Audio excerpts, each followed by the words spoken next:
ultimate purpose is not survival. It's finding purpose in what you love. I'm pumped to be branching out and being like, hey, we're going to sit down and have a couple-hour podcast. Is it? Is it, dude? Since Jesus Christ. Just like talk for 5 minutes. I didn't know the wildfire was a thing until I woke up Thursday, like having Thursday. I've always been inspired by this shit. Dude, that pizza was so greasy. going on? I Disgusting. woke Paige up out of the dead sleep to go get my breathing machine out of my car and stuff.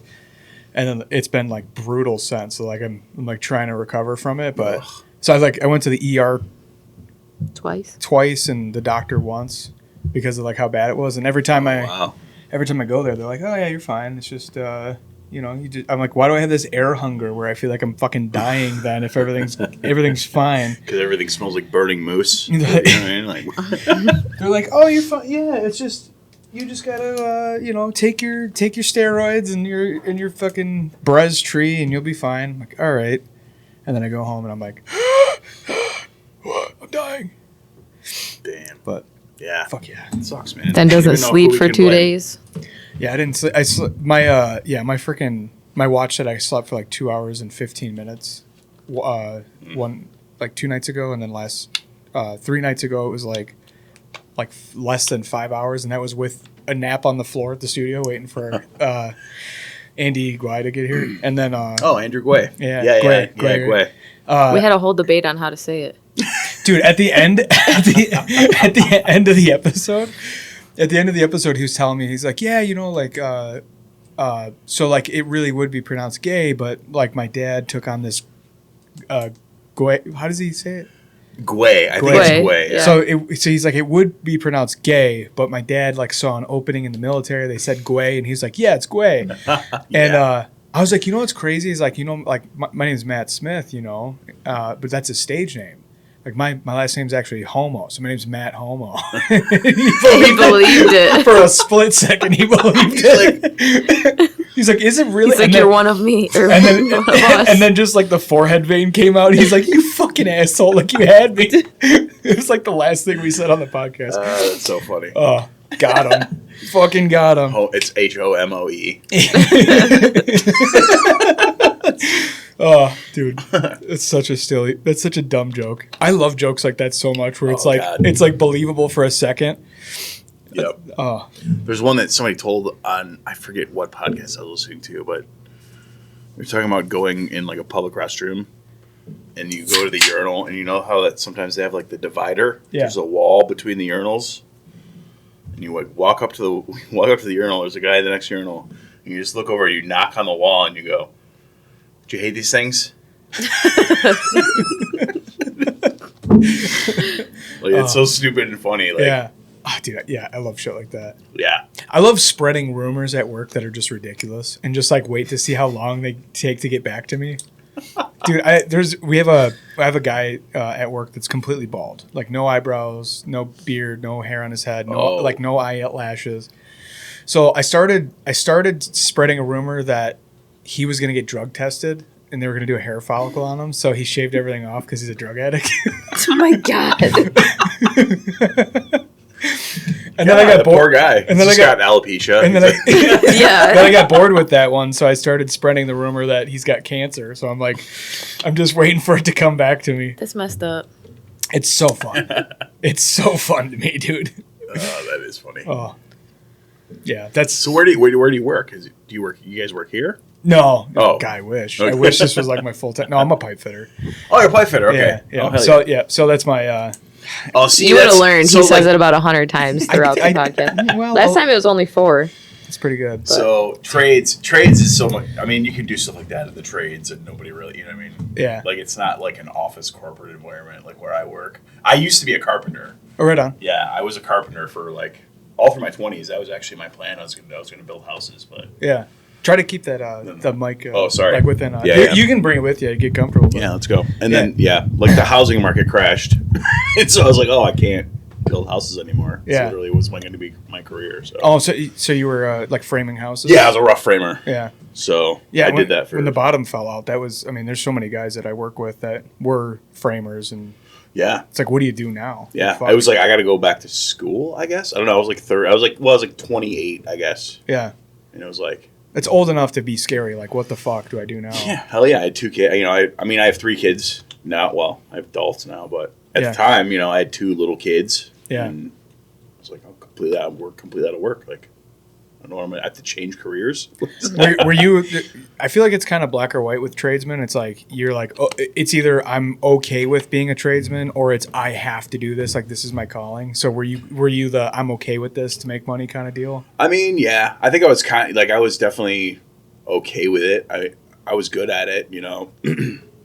Like toward the end, I was running my own crew, and it was, you know, it was fine. Like I loved doing it, but then, like once the bottom fell out, I worked for like 3 different companies in the last year that I did it, and all 3 companies went under, and it was just like, I can't do it. Like, there's no way I can sustain this. You know, I'm going to lose my house. I'm going to lose everything. Right. So I decided to go back to school and, you know, learn computer shit. Yeah. Is that what you do now? IT or? I do 3D modeling. Okay. So I work for automotive. I do 3D modeling stuff. Right. So it's cool, man. I really like it. Yeah.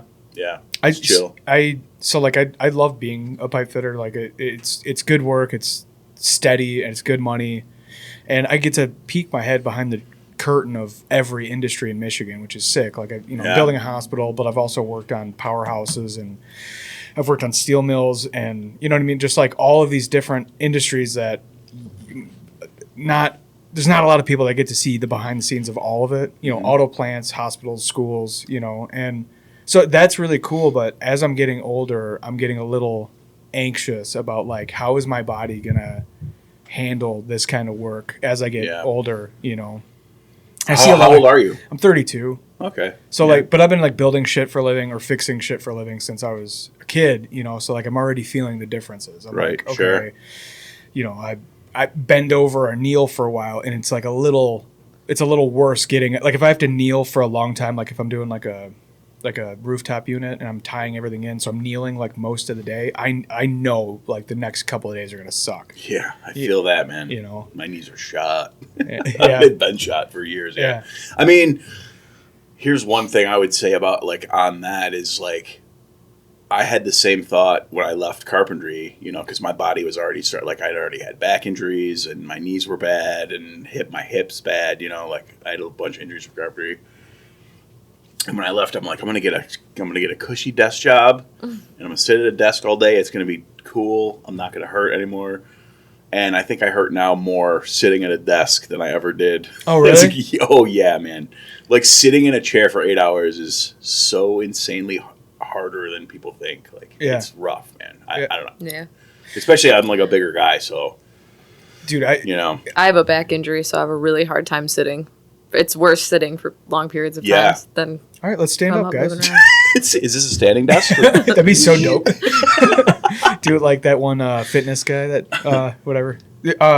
Dude, so I like 6 days a week is normally my work schedule, and with my lungs being just completely fucked right now, I took almost a week off, and which I never do. And my back was in so much pain from sitting around and laying around for a week that like I started to convince myself like, oh, I have like a kidney infection. Like I'm like, there's something going on with me. But no, it's just like my body can't handle sitting around for days on end. Yeah. You know. Do you want another water?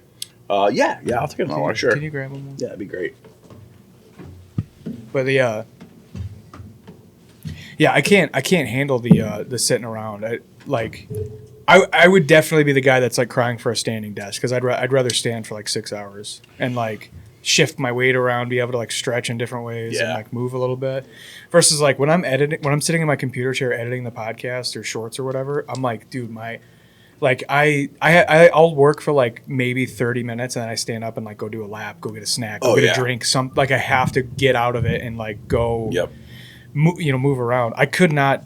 I don't know if I could do a real desk job. That's my rule. I mean, my rule is like every hour I got to do at least. I try to do even more than that, but like I'll work hard for an hour sitting, and then I'm like, I got to get up. I got to do something, you know. Yeah. Yeah, dude. Because it's like you start getting older, and everything starts freezing up. Yeah. You know, it's like, I don't know. It's Yeah. wild.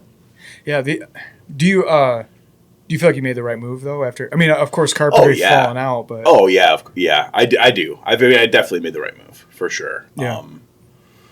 I mean, you know, carpentry is definitely, there's a lot more work now than there was then, but I mean, there wasn't work for almost 10 years. Yeah. When everything dropped, at least, you know, doing what I did, it was like nothing. yeah, no one's building houses when the economy's collapsing. Exactly.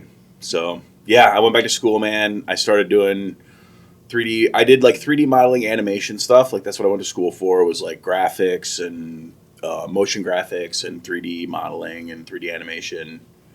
And then I got hired in at I worked at Nissan for almost 10 years, doing their digital twin builds. So I worked in there. And it was cool, man. Like it's super chill. You know, it's pretty easy.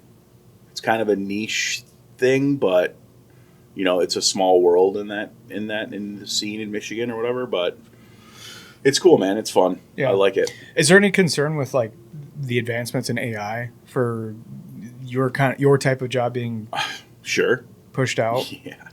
I think there's concerns for every job that humans do. Right. Right. Yeah. I mean, you're not wrong with that. Someone the owner at my gym was saying that her husband's job his whole department got completely taken out by AI. What does he do, or what did he do? It sounded like it had something to do with casinos and like the machine's algorithms. Okay. But I don't know for sure. Yeah. I was just kind of like listening to a conversation. Oh, you're eavesdropping. Yeah. Right on. We should probably tell that publicly then, since you. I don't know. There's like one half of me that's really worried about it, and then there's another half of me that's like, it's kind of dumb, right? Like I don't know if you noted, like on my phone, I have a Google phone, and you know the Pixel or whatever. Same. And like they implemented Google's AI now It's the worst. for the search. You can get rid of that, by the way. Oh, I want to get rid of it. It's so dumb. Yeah, and you it can takes switch twice off. as long. Dude, Like I used to just be able to Google stuff. Oh my god, he used to scream at it. Gemini is terrible. It's fucking terrible. So I He'd have be cussing it out. We'd be driving and he's cussing it out. dude. And then it would be like it's not a person. I don't respond to hateful speech, and I'm like, fuck you. You're a computer. You don't respond to any like. But they switched to Gemini, and so I don't know. I got Android Auto in my car, you know. Mm-hmm. So I get in and I'm like, push the assist button on my steering wheel. I'm like, all right, play this band or whatever. And it's like, I can't play that for you directly, but what I can do is help you find a streaming service that can play that song. And I'm like, yeah, fucking do that. Obviously, I could have just hit the button. Right. I don't need AI. Right. You're worse. Dude, It's a middleman. And Gemini just completely makes shit up. Like completely makes shit up. Yeah. We were driving home from somewhere and we started playing with it when it first happened. Like I don't remember where we were driving, but we were gonna be in the car for a long time. But we started playing with Gemini, like just seeing what it would say, and I'm like, tell us about Good Times Noodle Salad. And it's like, Good Times Noodle Salad is a podcast that's based in Michigan. I'm like, okay, that's right. And it's like, by two friends, Paige and Matt, and they have been publicly put out that they are not in a romantic relationship. They are only business partners who run a keepsake podcast for families. I was like, okay, that is Not true. not at all what's happening here. Like that's, and then it was, and I can't remember all the other like shit it made up, but it was like just completely fabricating shit. And I was like, this is crazy. Like, if you don't have the answer, you just fabricate it. That's how they programmed this Gemini to do. And learning. It's like a person. I actually put out to get it wrong first. yeah. I actually put out a video, put out a short from one of the episodes we were bitching about it, and someone commented like, dude, this is how you get rid of it. And so I was like, thank God someone commented on there, because then I was able to go into my settings and go back to the regular Google Assist. Dude, you got to share that with me. Because I hate it. It's the worst. Dude, Gemini's terrible. Yeah. Fucking terrible. It used to make me so angry. It still does. It's just talking about it pisses me off. I can't play a song directly while you're driving, but what I can do is help you find a streaming service that can. Okay, play it on YouTube Music. Well, I can't play a music video while you're driving, but what? Oh my God, it was fucking terrible. Yeah. Oh man. AI. I don't know. I'm not that worried about it, I guess. It's, sure, someday probably it'll completely get rid of my job, but Yeah. I don't know. Maybe it'll do cool things. I don't know. I have no idea. Yeah.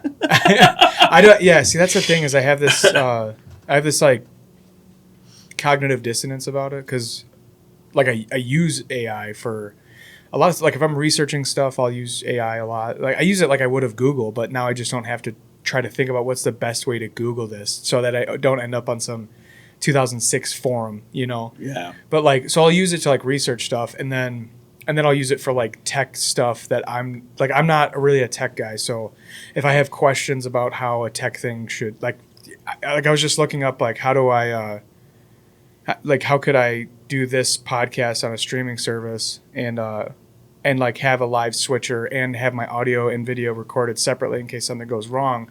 So I was using AI to do that, and it was giving me all these things to look up. But like, so like I use it, but then I talk shit about it because like I hate when it's being used for art. Oh yeah. Yeah, it's. So I don't know. It sucks I can't stand every AI poster that you see for comedy shows now is. It's like every single one is the same. Yeah.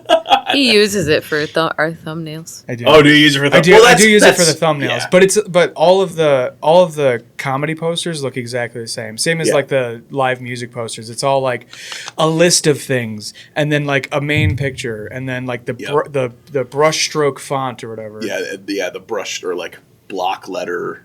Like the block letters they use all the time too. Yeah. And it's just. And then there's like real laughs, good times, good food, good drinks. It's like the same thing in every poster. Every single time. Yeah. I don't know.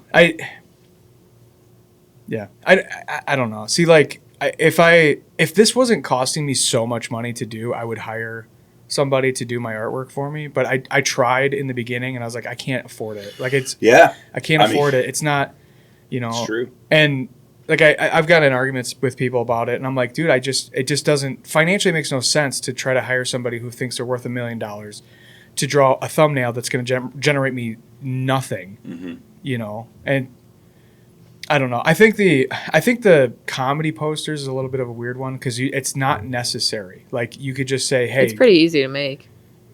A poster for that. Yeah, but like, well, that's what I'm saying is like, if you literally just like had a picture of you on stage, you could just say one night stands this Thursday, come on out. You don't need you don't need all this like extravagant artwork and all these lists of things that are at bars that everyone knows. Oh, good foods, good drinks, good times. Sure.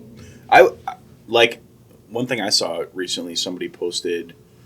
I think it was Skippy. Do you know who Skippy Rose is? She's a comic. She's a local comic. I don't think Very I know funny. her. Oh. She posted. She did like her dates or whatever.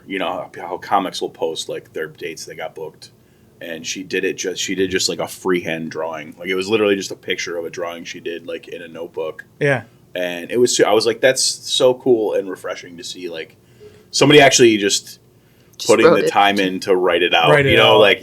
So I was like, oh, that's that's cool. Yeah. I like seeing stuff like that. See, I've thought about.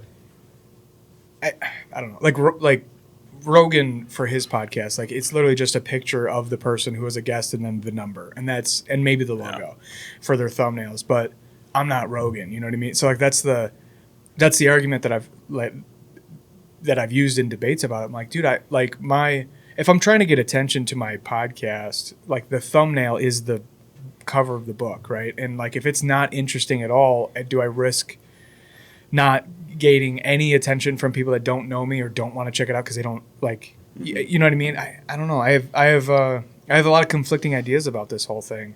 Sure. But I also hate that people are using it for fucking comedy. I hate that there's fake comedians who are AI generated video. Like there's like this hot redhead chick who's a AI generated comedian, and she's saying like bad street jokes, and there's like 20,000 likes on every single one of her videos, and it just infuriates me because there's so many of us like grinding and trying. Yeah. And it's like, oh, it's just like a computer generated hot chick, and she's like saying bad puns, and boomers on Facebook are just eating it up, and you're like, what the fuck, dude? There's like so many people who are like really trying here. And you're like, oh yeah, I will. I'm going to start a podcast called Boomers on Facebook, and it's just going to be literally talking about like boomer fights on Facebook. I think that would be a good. Just reading the comments, dude. Just reading the comments of Yeah, I don't know. Facebook is such a cesspool. it really is, man. And YouTube too. It's a great tool, though. It is a great tool for Yeah, networking and putting together shows, and you know, what I mean, there's and it's free, and you can set up events and do all that stuff. Like all that stuff's great, but yeah. Most of the hate that I get on any of our content, it's almost always Facebook or YouTube, where there's just someone is putting something like a miserable comment on there, and I'm like, why? Did you see the comment when you called it Clarkston's farm, or you called it something that wasn't right, and someone commented it and corrected you? Yeah, I mean, see, that's fine. I don't know, But it was like just the S was in the wrong spot or something. yeah, whatever. I did see that comment, but that's whatever. That's fine. But when I first started my open mic show in Livonia, like literally the very first show I did, I posted it. I made a poster, and I posted it on Facebook. The very first poster, and I was like, "Hey, new open mic in Livonia, blah blah." And I think it was the first or second comment was like, "Your poster is shit." And it was another comic. It was like a comic. He's like, "Your poster's shit. What time does sign up start?" Like, what? fuck Sounds like you don't get to do it. I'm like, what? That's hilarious. Yeah, it was very funny. Yeah, Facebook is. I've really been actively interfacing with Facebook and saying like, I don't want to see this. I don't want to see this. I don't. And it actually has gotten better. Yeah. Like my feed is almost free of like anything with politics or any of that stuff. Like I'm actively trying to shut all that stuff off and make it just about comedy. You know, I'm really trying to, and it work. I mean, it does work. Yeah. I think that's where people mess up, right? Because they don't know that they can do that. Like they don't understand. Like I can say, don't show me this. Right. Yeah. And then they end up in an echo chamber. They get caught in a feedback loop of just, you know, What they agree with already. or what they don't agree with, because that's fun to click, right? Yeah. Right. The fun thing to click is the rage. What did this, you know, and that's the fun thing to click on and read and then get all heated up, and then that's what they feed you, because that's where you're getting the engagement. Yeah, I've had to. I've talked about that a few times. I do the exact same thing because I don't want to see like Middle East shit. I don't want to see, you know, like. I mean, Jesus, I actually went into my Instagram and completely reset my algorithm because it was like, I don't know what I did, but I had created this algorithm where it was like nothing but like workplace accidents and fucking OnlyFans and like war footage and then like OnlyFans thirst traps. And I was like, dude, I can't do this. I opened the podcast Instagram the other day at work, which was a mistake, but I opened it and it was just a girl like showing off her titties. I was like, Stephanie, look what pops up when I open this.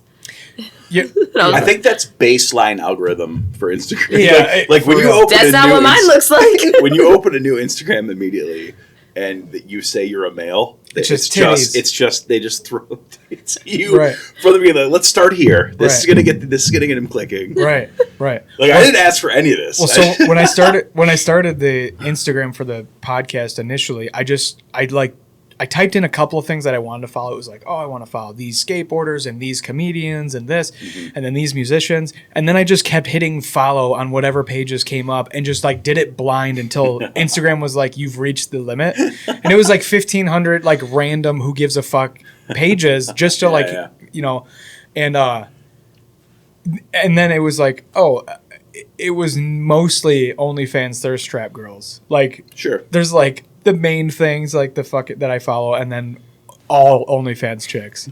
It's stupid. I've never seen a skateboarder on there.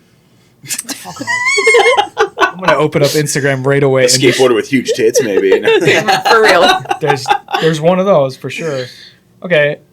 Albert Einstein died in 1955. Okay, so it's like a history thing, and then a D flock whatever, and there's some, I don't know. I mean, it's improved, but if I click on the video, for sure it's gonna be tits. Yeah, that's absolutely gonna be tits. Yeah, for sure. It's woo. There it is.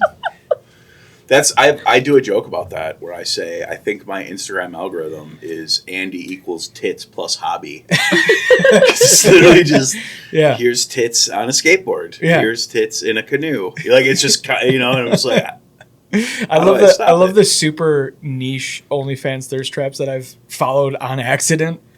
Where like one of them is like this chick that she'll do this like really weird irreverent like picture like It's Always Sunny style like skit comedy, but it always opens up with her like squirming in some like sexual way, and then it'll cut to and she's got like a Jufro like wig on, and she's like, "You fucker," and I'm like, this is so niche. Like what the? Oh yeah. But she's got. I mean, yeah, whatever. It's like I watch her videos because they're actually fucking hilarious. But like how they get you in there. I love listening to you talk about other girls.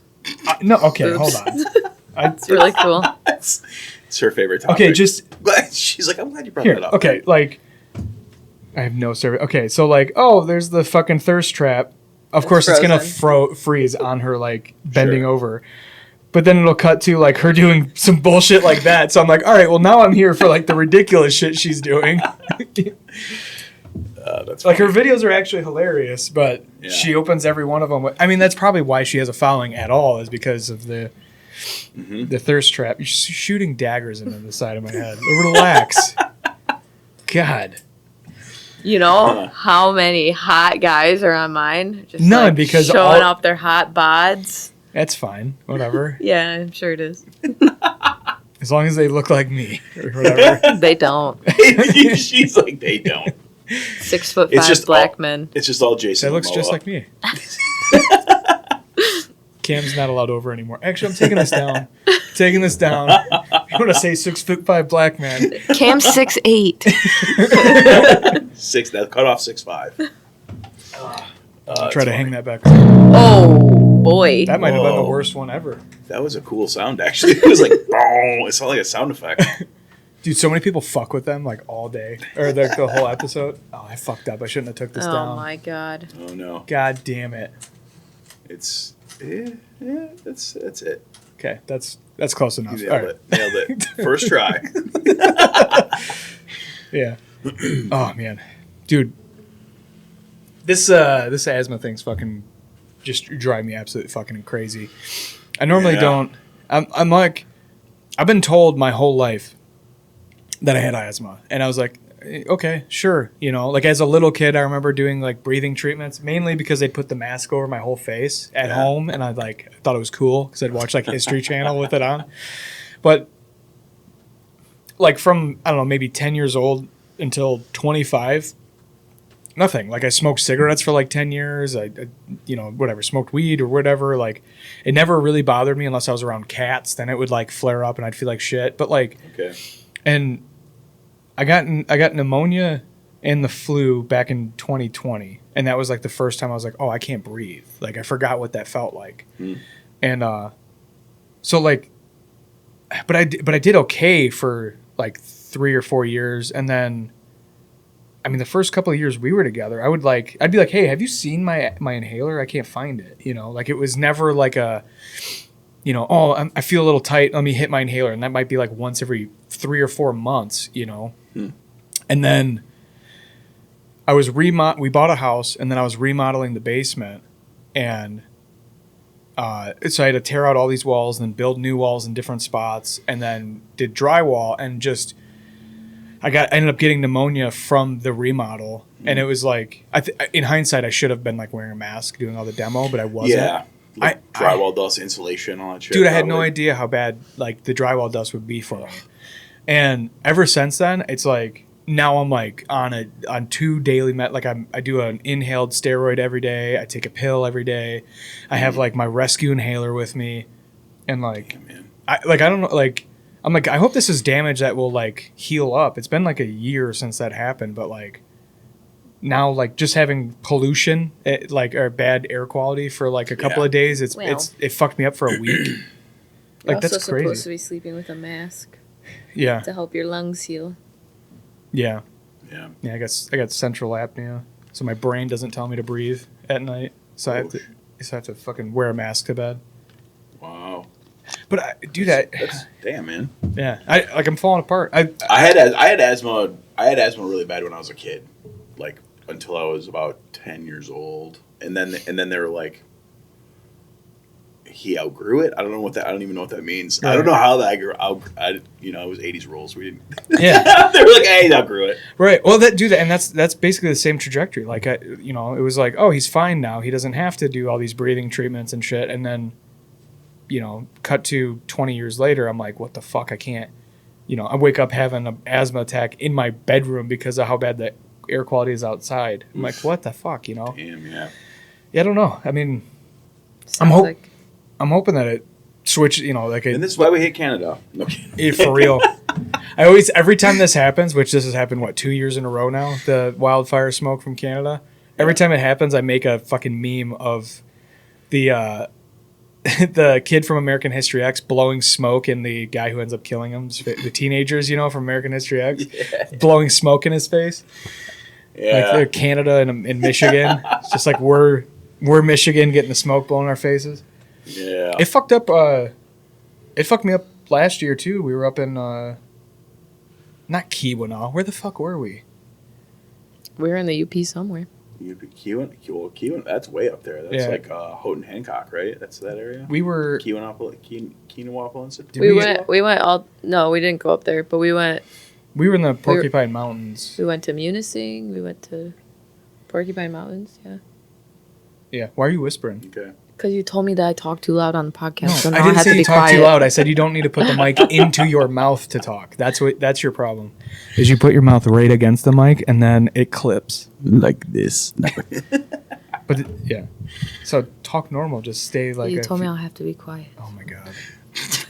The rage I feel on a daily basis is real. She's like, before you got here, I'm feeling a little fucked up, from the illness or whatever, the asthma flare up or whatever. And she's like, what's wrong? Why are you in a bad mood? And I was like, if you ask me this question one more time. I'm sorry for caring. Is it caring or is it controlling? Just let me be sad. Just let me be annoyed for a minute. Oh, it's caring. I'm a nice girl. Whose side are you on? She's a normie. She's not even one of us. I can't take sides. I'm a nice girl. All right. Oh, man. Yeah, I hope this... to circle back, though, I hope this fucking asthma flare, this, asthma thing clears up eventually. I hope this isn't, my new normal, because it's, I I'm hope a not welder. either. I'm a welder, and, That can't be great it's for your lungs either, right? No, it's terrible for... Well, Andy's allergic to metal. Yeah. I picked the worst I'm job. not a doctor. But I'm not claiming to be a doctor, but that's no. Yeah. I picked the worst job I could have for my body. I'm asthmatic, allergic to metal, and it's like, oh, do you want to put your face in metal smoke for a living? That's pretty fucking genius. So you're like the opposite of Magneto. It's crazy. Yeah.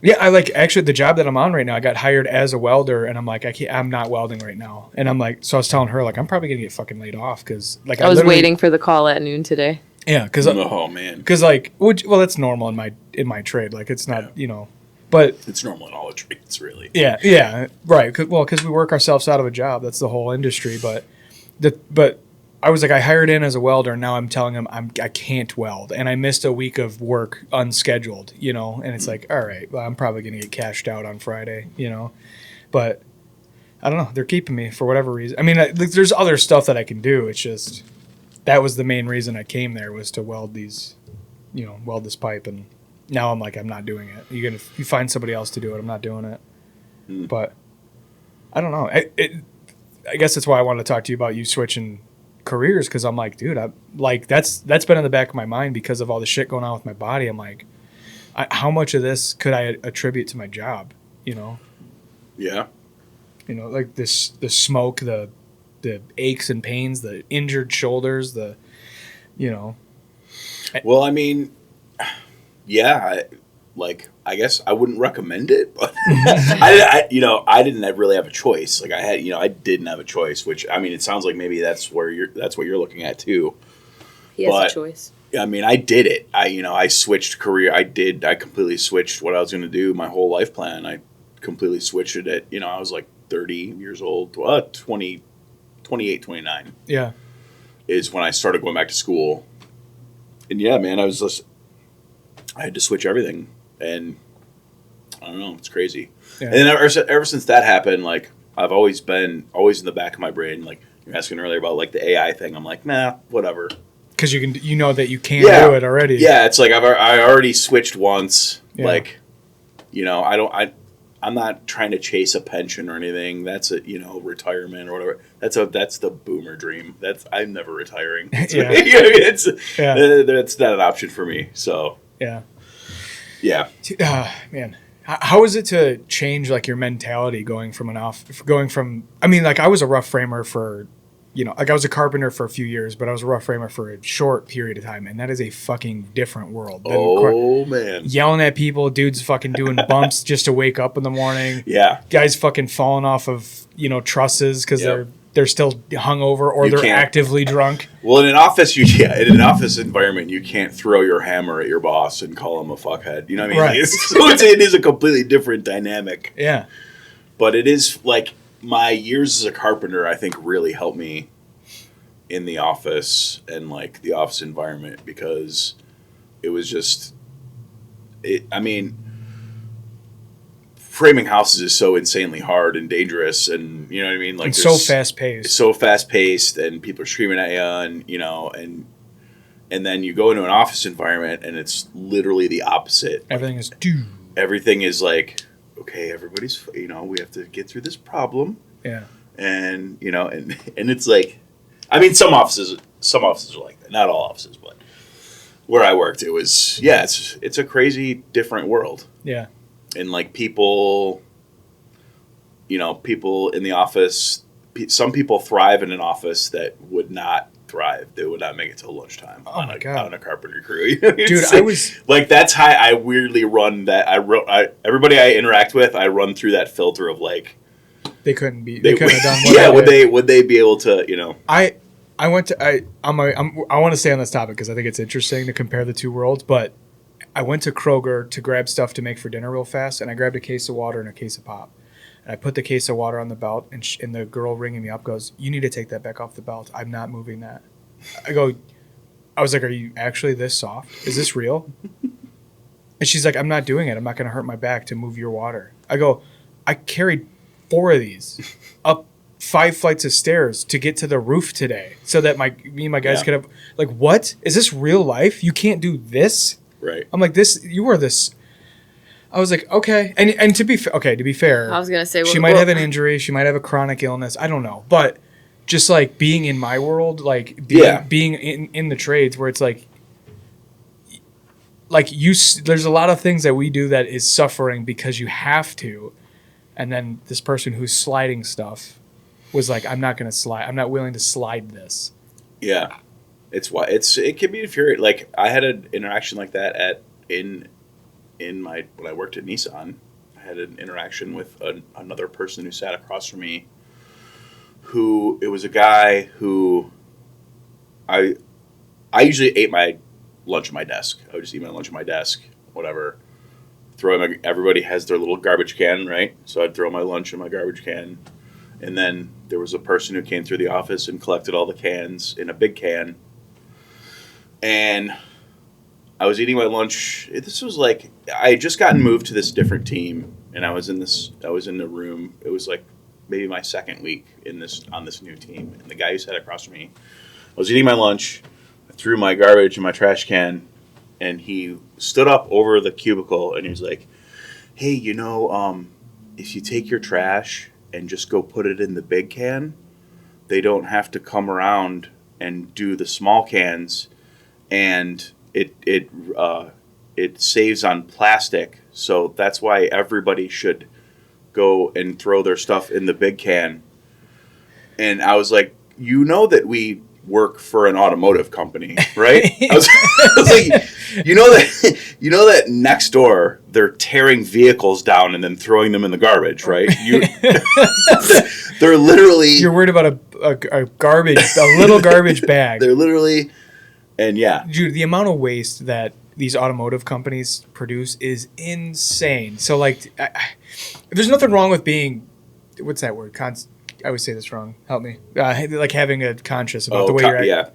Yeah. There's nothing wrong with trying to be conscious of the way that you're living, but like to be passive aggressive and it's such a like that's the difference. Like that's the difference between the office environment and a job site is there's passive aggressive and then there's aggressive. Yeah. Right. And it's just that it's just a completely opposite world.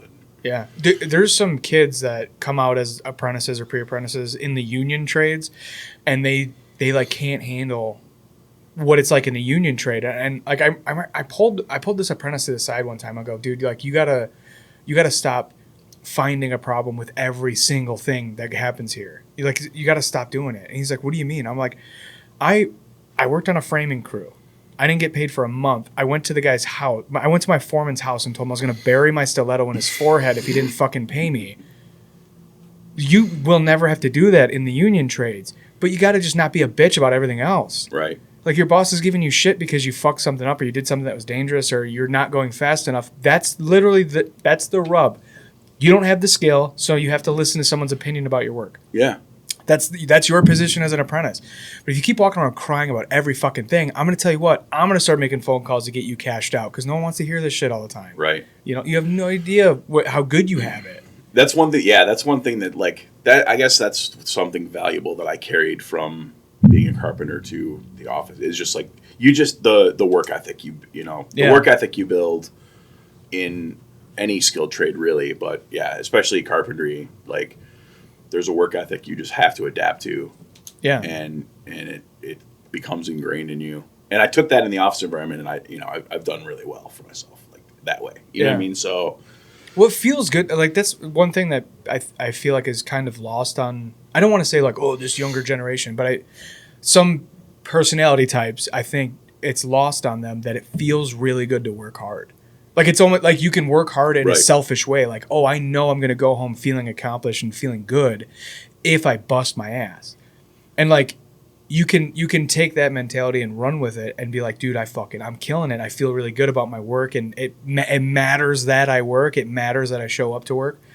Or you could have this like victim mentality where you're like, well, it pays the same whether I try hard or not, and then you don't work hard, and then these people are wondering why they're, taking fucking psych meds and they're all depressed and they're not doing anything with their free time outside of their job. Sure. It's important. You got to shut off. You got to do something different. I don't know. The thing I always tell, I mean, I've worked with countless people, coming in, like doing what I do now, younger people coming in just fresh out of college, right? They have their shiny new degree and it's their first job ever, right? And coming into like what I do, like that's a pretty decent job, like it's, you're making, 70, 80K starting, like it's a decent starting salary. Yeah.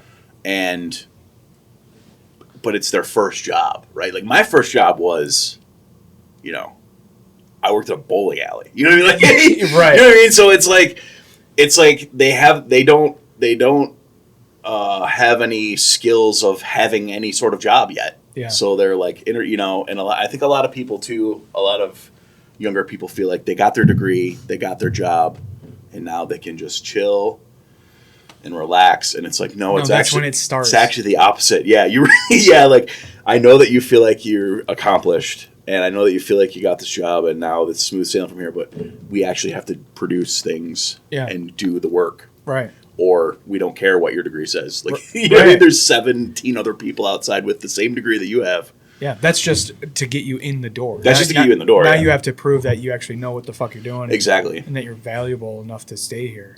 That's the thing, too. It's like, even the degree, like, the degree is great, but you still got to know, you still got to learn how to do the job, and, you know what I mean? Like, and how we do the things we do. Yeah. And you have to learn that process, and there's so many times where it's like, they just butt heads, and they're like, but I want to do it. It's like, but that's not the right way. Yeah. It's like, I know that's how they taught you at school to do it, but that's not the way we do it here. That's going to fuck up our entire pipeline. If you do it that way, it's so. That's an issue in my world too, where we have an apprenticeship school, and they have a very particular way that they train apprentices coming up, and that's great because normally they're teaching them the long way, the long proper way to do things. Oh, we're doing tube bending. Well, here's the calculus on how to do it. You know what I mean? And but then sometimes it's you just got to get the fucking pipe in the air. So stop doing math and just start doing the shit. You know what I mean? And that's kind of a dumb example, but one of the examples, one of the things that we were actually talking about today is there was an apprentice. So like the training center is saying like safety over everything now, which is great. Like we want less people to fucking get killed, get hurt on the job. And there's, we're in the trade, so it's gonna happen. But we had an apprentice who he needed to get on top of a 6-inch main, which is the main pipe running through the building, and put in a nipple and valve, which is a little pipe and a fucking ball valve that is for a branch line. Anyway, it doesn't matter why, but the point is he had to get on top of a pipe that was like 15 feet in the air, and he's like, I'm not doing it. And we're like, this is the job. Yeah. You have to go up there. This is it. And he's like, I'm not doing it. I'm not going to do it. And it's like, well, okay, but if you don't do it, the entirety of this crew is going to spread the rumor that you refuse to work. Yeah. It's like we're not going to be nice about it. Like, can we do it in a safe way? Absolutely. Like we'll put a D-ring in a yo-yo, which is it locks like a seatbelt, right? But like if you fall, it locks up so you can't hit the ground. Gotcha. Yeah. You can put up a harness with a yo-yo, or you can harness off to a man lift, which is like either a scissor lift or a boom lift or whatever, and get up there and then climb up to where you got to go, and then you have minimal risk. Like there's safe ways and there's safer ways to do it, but regardless of how he goes about doing it, you got to do it. It's the job. Sure. And he just completely flat out refused. Not doing it. Not do it. I will not do it. And we're like, okay. And if I had to guess, I would say that the training center would be in his corner and say, well, he didn't feel like it was safe. But the reality of our job is that it's not a fucking office job. It's not always safe. It's not always going to be safe. Like there's you can mitigate your risks the best you can, but there's still going to be risks because of the nature of the job, Sure. And yeah, I don't know. The shit we did, like when I would build houses, the shit we used to do, we were non-union. We were, and we would, whatever it took to get the, Oh yeah, I did some the sketchy wall up. shit. To whatever it took to get the wall up, whatever it took to get the walking walls to get crane day is crane day is like death day. Like you're walking the top of the fucking house with tennis shoes on in the winter. Scraping snow off of the top of the. Right. Of the top, and there's like a layer plates. of ice on the top of the wall plates, and you're like, oh, I hope I don't fucking slip and fall these 20 feet while I build this guy's McMansion. Or 30 feet, because the second story with a walkout basement. Oh, if right. you got the back wall. Oh yeah. That's 30 feet down. Yeah, it's super fun. Yeah, dude. I've done. And the boss is screaming at you. Come on, we only got him for another fucking. We only got him for 2 more hours. Let's fucking go. It's fucking crane day. Yep. You cannot mess around on crane day. Yeah. But it's very rewarding too. Like, there's horror stories about how big, how big of dickheads those guys are. But rightfully so, because they have to depend, like, you have to trust the guy who built the wall that you're standing on, you know what I mean? Yeah. So it's like important, like those things, all those like sort of hazing stuff that happens or like that, like it's always painted in a crazy bad light, and it's not great, but it also like builds trust, and you have to be able to trust the guy you're working with. I think it's important to It's haze. so important because it's so dangerous. You know what I Yeah. mean? So you have to be able to like. You have to haze. Yeah. You have to. People that aren't in the trades don't understand hazing. They think it's just like bully culture. It's outdated culture. It's frat boy culture. It's not. It's not. Like, what we do is so dangerous. Yeah, on a job site, it's important to make sure you got to have your head about you. I can't like, hey, come here, fucking Aiden, Braden, fucking whatever the 19-year-old kid that is on the job now. Like I can't grab him by the hands and go, hey buddy, look at me. So we're not gonna do that because you'll die next time. Like I can't do that. I'm like, hey, you fucking idiot! Did you see that there was no pressure in the pipe before you took that off? Because if you undo a Vic collar and that pipe has 100 pounds of pressure, you're going to kill yourself and other people. Like you can't be nice about it, God, my old boss, I had an old foreman on a crew, and there was a new kid on the crew. He showed up. It was his first day. Showed up. He was like 30 minutes late, which not terrible good, start. Not good right away. Did he bring donuts? He didn't bring donuts, so really again, bad not start. good. So he sent him to the store to get donuts. So then he came back with donuts, and then he was mad because he took too long to get the donuts. Yeah. So then we send him for lunch, right? Because the new kid goes and gets everybody lunch. Yeah. He screwed up the lunch order. Not good again. Oh my God, this kid sucks. So the end of the day, and then he walked around and he had like a. he had, his tool belt was like a kid's tool belt, like you know what I mean. It was like the one with like just the single strap, and then the little shell pockets. It's got the one little sort of pleather pocket on it. Yeah.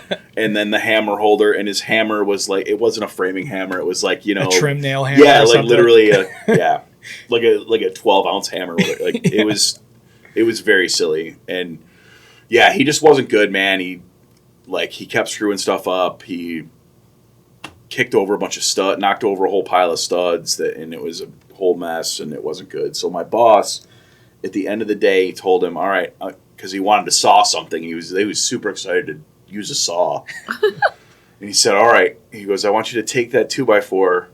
You have the 16-foot 2x4s for wall plates, He's like, I want you to go get one of those 16-footers, and I want you to cut 4-inch blocks. Take the whole thing and just cut 4-inch blocks. So he goes, okay. So he gets over there, and he's super excited, and he's cutting the blocks. It took him like an hour. And he's measuring each one. Oh, my God. And so he's like, all right, boss, all done, blocks. And my boss walked over. He goes, all right. And there's this big pile, of 4-inch blocks. So, all right. Picked it up. Get the fuck off of my job site. He starts throwing the blocks at the kid and literally chased him off the job site. That's how he fired him. Oh my God. He made him cut his own 4-inch blocks that he threw at him. Dude, I fucking love this. Dude, that's so good. Yeah. Oh, that's so funny. It's just... Dude, get the fuck off my job site. fucking job site, you piece of shit. Dude, that is so fucking hilarious. It was brutal, but it was... I love that. I fucking love. Well, also sometimes you just know you're not made out for this world, man. And sometimes a kid will turn around, but for the most part, man, you can tell right away, like you're not gonna make it, and I'm not even gonna waste my time with you. Right, I'm not even gonna waste my time. Here's whatever he's gonna pay. I think he did end up fucking giving him money or gave him cash for the day, the half a day he worked, really. But yeah, you just can't. There's no screwing around on a job. You just can't have that guy. It's too dangerous. It's too dangerous to have that. Well, that guy creates a fucking hazard. That's what people forget. Like, oh, you guys are so mean. He's just a kid. He doesn't know. No. That's a legit fucking hazard having that guy there. Yep. If he shows up late all the time, well, then your guy is working. A guy he should be helping is working alone. Well, now that guy's fucking lifting a wall by himself because his fucking partner's late every day, He doesn't have the right tools. He doesn't have the right mentality. I mean, it's like a spiraling thing where if you don't hold people accountable, it becomes a real problem, But then also, too, that's all well and good, but there's also guys that are, the foreman guy. Like, I worked for a guy once. This is when I was roofing. I did roofing for, like, a summer. And my foreman, I had to go pick him up. Because, I had to go pick him up because he didn't have a driver's license. Yeah, too many DUIs. Yeah. So I had to go pick him up and take him to the job site every morning. And I would go and pick him up. I'd get there at like 6:30, and I'd have to wake him up. And he would literally, no joke, he would drink 6 Miller Lights while the coffee was... He would start coffee, and then he would just pound. Yeah. And he would drink a 6-pack before the coffee was done. And then he'd get his cup of coffee. And then he'd buy another case of beer on the way to the job site. Jesus Christ! Yeah, I worked with a couple of those too. It's like, man. Yeah, I remember, dude. When I was in the union carpenters for a while, and they just had no work, so I left it and went to pipe fitters eventually. But I had a guy ask me, like, hey man, my old lady dropped me off at work. Can you take me to the gas station on break? I'm like, yeah, no problem. I'm like 19. I don't know any better. Mm-hmm. And so I go, and he comes out of the speedway or whatever, and he's just got like 3 or 4 tall boys. And I'm like, oh no. Like, I didn't know. And God damn it, I just fed the geese. I didn't even know. And I get back, and we go back to work, and every journeyman around is just, you fucking idiot, giving me a hard time. And I'm like, what the fuck? Like, just a guy asked me for a ride, and I was like, yeah, sure. I was going to go buy a Monster or whatever anyway. And now they're like, you fucking idiot. Like, giving me, like you are feeding this addict, you fucking scumbag. And I'm like, how was I? Like, no one fucking told me there's 100 guys on this job. I don't know. You know? Yeah, it's like that, man. Yeah. I got chewed out really bad one time by a concrete crew. It was fun. This is when I was a carpenter, and I was the new kid, and I had to go get drinks for break, and I had to go get lunch. I talked about that earlier, but yeah, I was going to get drinks for break. There was a 7-Eleven by the job site, so I was going to the 7-Eleven, and I don't know what the hell I was thinking, but I walked into the 7-Eleven, and the concrete guys, they were redoing a big portion of the driveway right in front of the 7-Eleven, right, and they had it all like roped off, but you had to walk to the side to go in the 7-Eleven. And they just finished, they were just finishing. They were cleaning up their tools, and the guy was just doing the last smoothing on this new concrete. And I walked in. I saw the guys. I walked in, walked around, and then I got in the store, and I'm like looking at my sheet, trying to get all the drinks. And I got all the, it's like 8 different drinks for, the whole crew. And I'm like, whoa. And I got my wallet and the drinks and the bag, and I'm walking out. And I walked out, and I completely forgot that there was a thing for concrete, and I walked literally right through the middle of it. Oh, no. And I was like, I had my work boots on, like, oh my God. And hold up these drinks. Or the guy's like, what the fuck are you doing? Like, he was so mad. Dude, and everybody, the whole crew was like, oh, and I was like, God damn, we're about to leave. Oh, dude, it was so bad. I was so embarrassed. It was so terrible. And I ended up just giving them all the drinks. Like, guys, I'm so sorry. I'm such an idiot. And it was so embarrassing. And I had to go back in with cement all over my feet and be like, I gotta get the drinks again. Like, it would suck so bad. Yeah. Oh man. Dude, I fucked up a couple of times like that, and it's always right in front of the guys that you're fucking over. And it's like, oh dude, I'm fucking sorry. Jesus Christ. Yeah, I had an OLED that I didn't know was under pressure, and I was taking a cap off of it. It didn't have a valve. It was just there's a main, and then there's a threaded OLED so that you could have a small pipe coming off a little pipe, basically. Mm-hmm.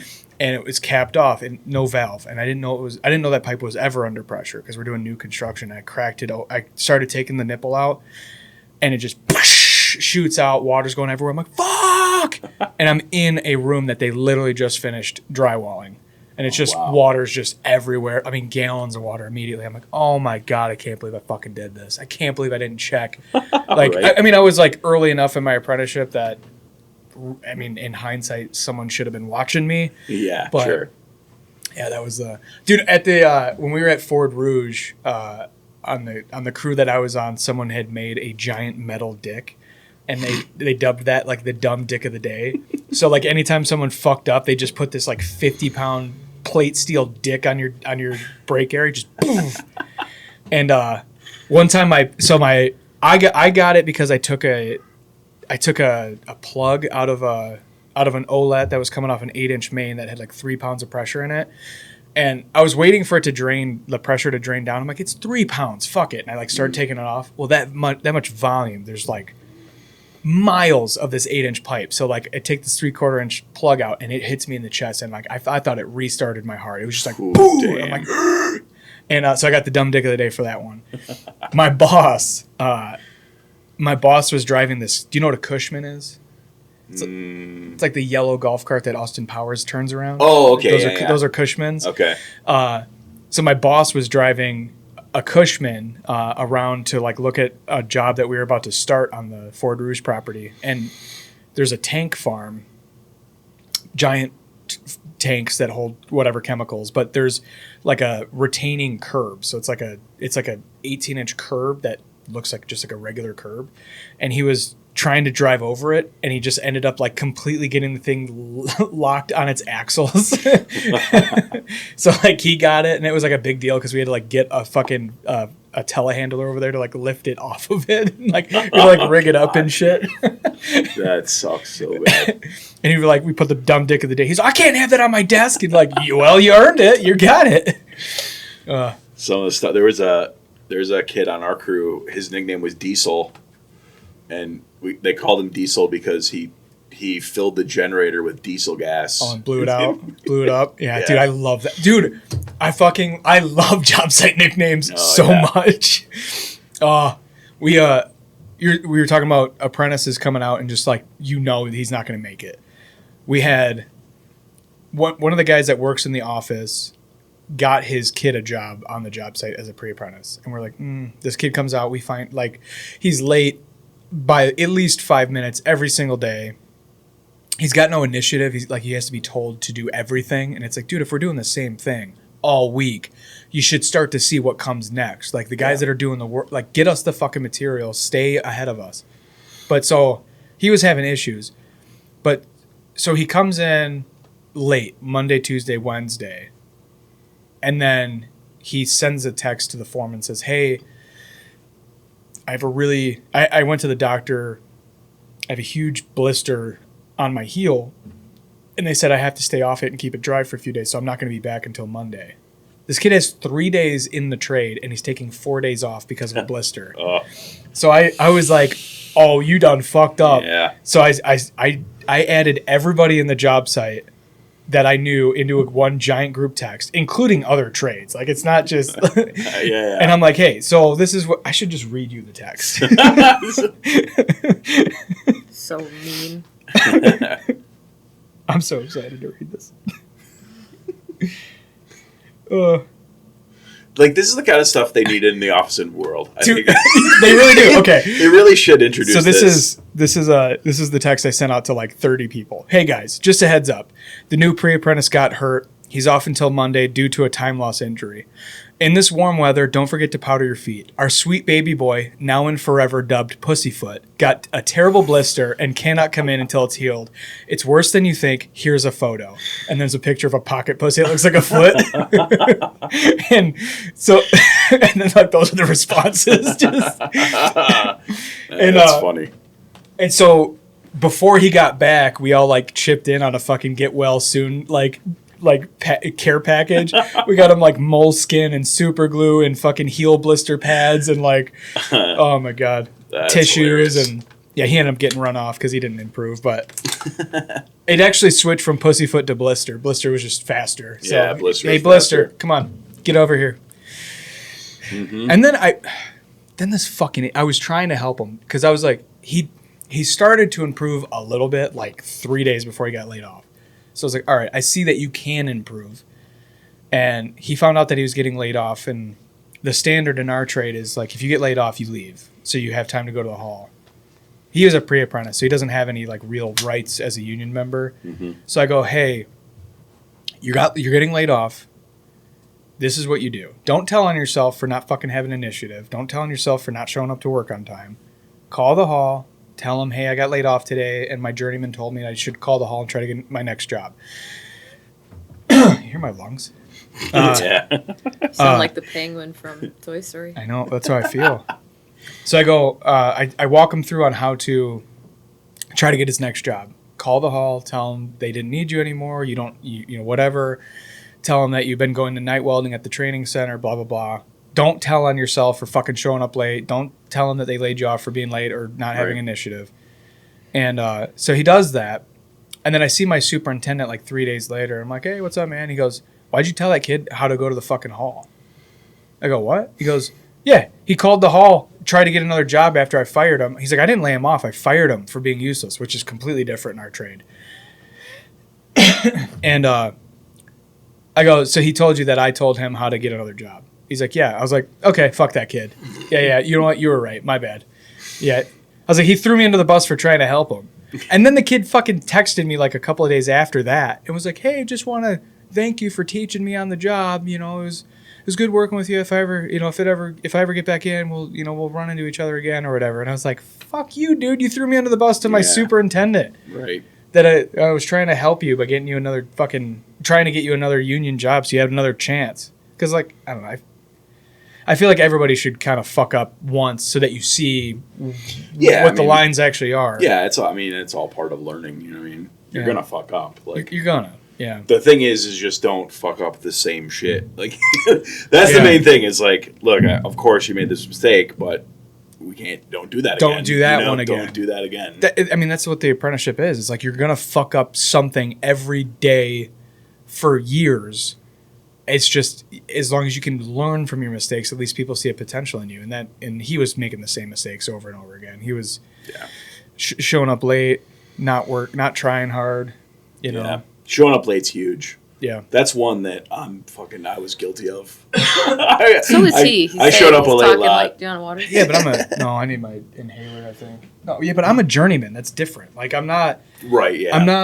I'm not some fucking pre-apprentice with no skills. I'm a journeyman, and it just. That comes with certain privileges. It comes with certain privileges. Like, not. Don't get me wrong, I should not be late all the time, but I don't know if my inhaler's in here, actually. It's not in there. Sometimes it is. Yeah, sometimes it is. I don't think I brought it in. My lungs are fucked right now. Not doing good. Damn. Not doing good. Do you want to hit my vape or no? Dude, I miss my drugs so much. Oh, dude. That's funny. Yeah. Anyway, do you need me to go get it? No, I'm okay. I'm just wheezing. It's not like I'm fine. Okay. You can hit your vape if you want to, by the way. No. But I was just messing around. I don't know. With all the lung shit going on with my body and my body hurting, I'm starting to consider like what could I do if I wanted to change careers? Because I had kind of a similar story. I started over at 25. I wasn't a carpenter for very long. I was maybe 4 years or something. But I mostly did apartment maintenance. Gotcha. And I got to the point where I was a superintendent, but I was making like $25 an hour. So I was like, what am I doing? I'm like, I'm in charge of a couple thousand units of apartments, and I'm barely making enough money to survive. Like, this is fucking stupid. Right. So I started over in the apprenticeship at 25 or 26. And the trade I'm in is great. I mean, like, I make a lot of money, and I do not work nearly as hard as I did as a carpenter or nearly as hard as I did as a maintenance man. Mm-hmm. And I make way more money than I ever did, but I don't know. If this is like this hard on my health, I don't know if this is the world for me, and it's kind of scaring me. Yeah, I mean, maybe not. I mean, you said you love, I mean, you edit the podcast and stuff. So, I mean, you obviously have skills with the camera and audio equipment and setting that stuff up. Like, definitely there's work there for sure, man. Like, yeah. I mean, I would say, keep the skills up doing this and start trying to do, I mean, editing work is, people are always looking for people to edit, man. Yeah. Yeah. So that's a good one to do. That's a good skill to have. I actually sent out a few emails to, 'cause I keep seeing comics asking for editors to work for them. So I keep, like, Ian Fidance was one of them, actually, that I was trying to get in with, because I was like, I'd be fucking sick. Like, dude, I'm a comic and I can edit. Come on, man. Like, this is... Yeah. But I never heard back from him, which is fine. But I'm sure there's a gajillion of the same random guys from whatever the fuck cities, Sure, yeah. But and those guys too, like Ian Fidance, like those guys, they're at a level where they're, they have editors in New York, and they probably have people in New York that are all in the circle, and it's a cliquey industry. Oh, for sure. So, but I mean, dude, I would seriously reach out to other. I mean, even doing local stuff. Like, there's comics. I'm pretty sure there's people always looking for editors, man. So, yeah, that'd be great. I love doing this podcast, and like I'm hoping that I can get to a point where this is the thing that I do, because like sitting down and like hearing people's stories and just shooting the shit with new people every 3 times a week is like my favorite thing ever. Yeah, it's just, how do I get to a point where I can replace my income as a pipe fitter? Like, it's a pretty steep ask with like insurance, and with the income itself is a lot, and then the insurance, the retirement, like all the benefits around it. Right. It's almost like this monster that you get sucked into. Like it's just like, oh, now you see what it's like if you do this work. Now you have all of these good things going for you, but you can't fucking leave it because you'd be going back, you know. And it's like, ooh, that's so scary. Like, yeah, you're right. It's Am I gonna go back on fucking Medicaid and like, you know, and make fucking $15 an hour again because I want to follow a dream, or am I gonna just like be okay with something that kind of fucks me up? That's the thing, man. And, You're gonna have to be okay with something. Yeah. That fucks you up. She's like, please, you just be okay. She's like, we've been making good money for 2 years. Please don't fuck this up. Yeah. It's true, man. It's like, I don't know. The more you look into these things, though, it's like, all those like any stuff like this, pursuing comedy, pursuing anything really, anything art related. It's such a big risk, man. You know, it's so hard too. It's such a brutal industry, and yeah, like you said, matching what I can make doing, like, man, some of the best comics in Michigan have a day job. You know what I mean? Like, right. Like, you know what I mean? Like, dude, I mean, the best comics in Michigan have day jobs. We were talking about this. I don't know, a few episodes. I think I might have been talking about it with Troy Faust, but it's like I was talking about it with Beth Wojo because she's a farmer. So I was talking about this with Beth Wojo. She goes, well, do you make money doing comedy? I'm like, oh my God, no, I'd lose a lot of money to do it. Yeah. And like, I love it. So like, it's, you know, my goal is to break even. That's my goal. That would be amazing. That'd be amazing but like, I was telling her, like, she's like, well, like, is there any guys that like are making money or do make money? And I'm like, yeah, but the people that make a decent living have at the minimum hundreds of thousands of followers, you know, and then they get like when you think of comics, like the top the top 50 guys, like those are like global superstar guys that are making millions of dollars. And then there's the guys that are like doing the small club circuit, maybe making a couple grand a weekend. Like those guys have huge followings, and they're basically middle class guys, you know? Yeah. And then everyone below that is essentially making nothing. Like maybe you got paid to host a weekend or whatever. Like, you know. Yeah, if you want to make, I mean, at least, you know, from my limited experience, I've only been in comedy for seriously for 4 years. I did comedy back in 2019. I don't really count that time. I only did a handful of mics or whatever. But yeah, like seriously grinding and doing it. I've been doing it for 4 years, and yeah, I mean, you're not going to make any money unless you travel. Yeah. First of all, like you have to travel, and you have to do these bar shows, or you know what I mean, you have to go out. You just have to.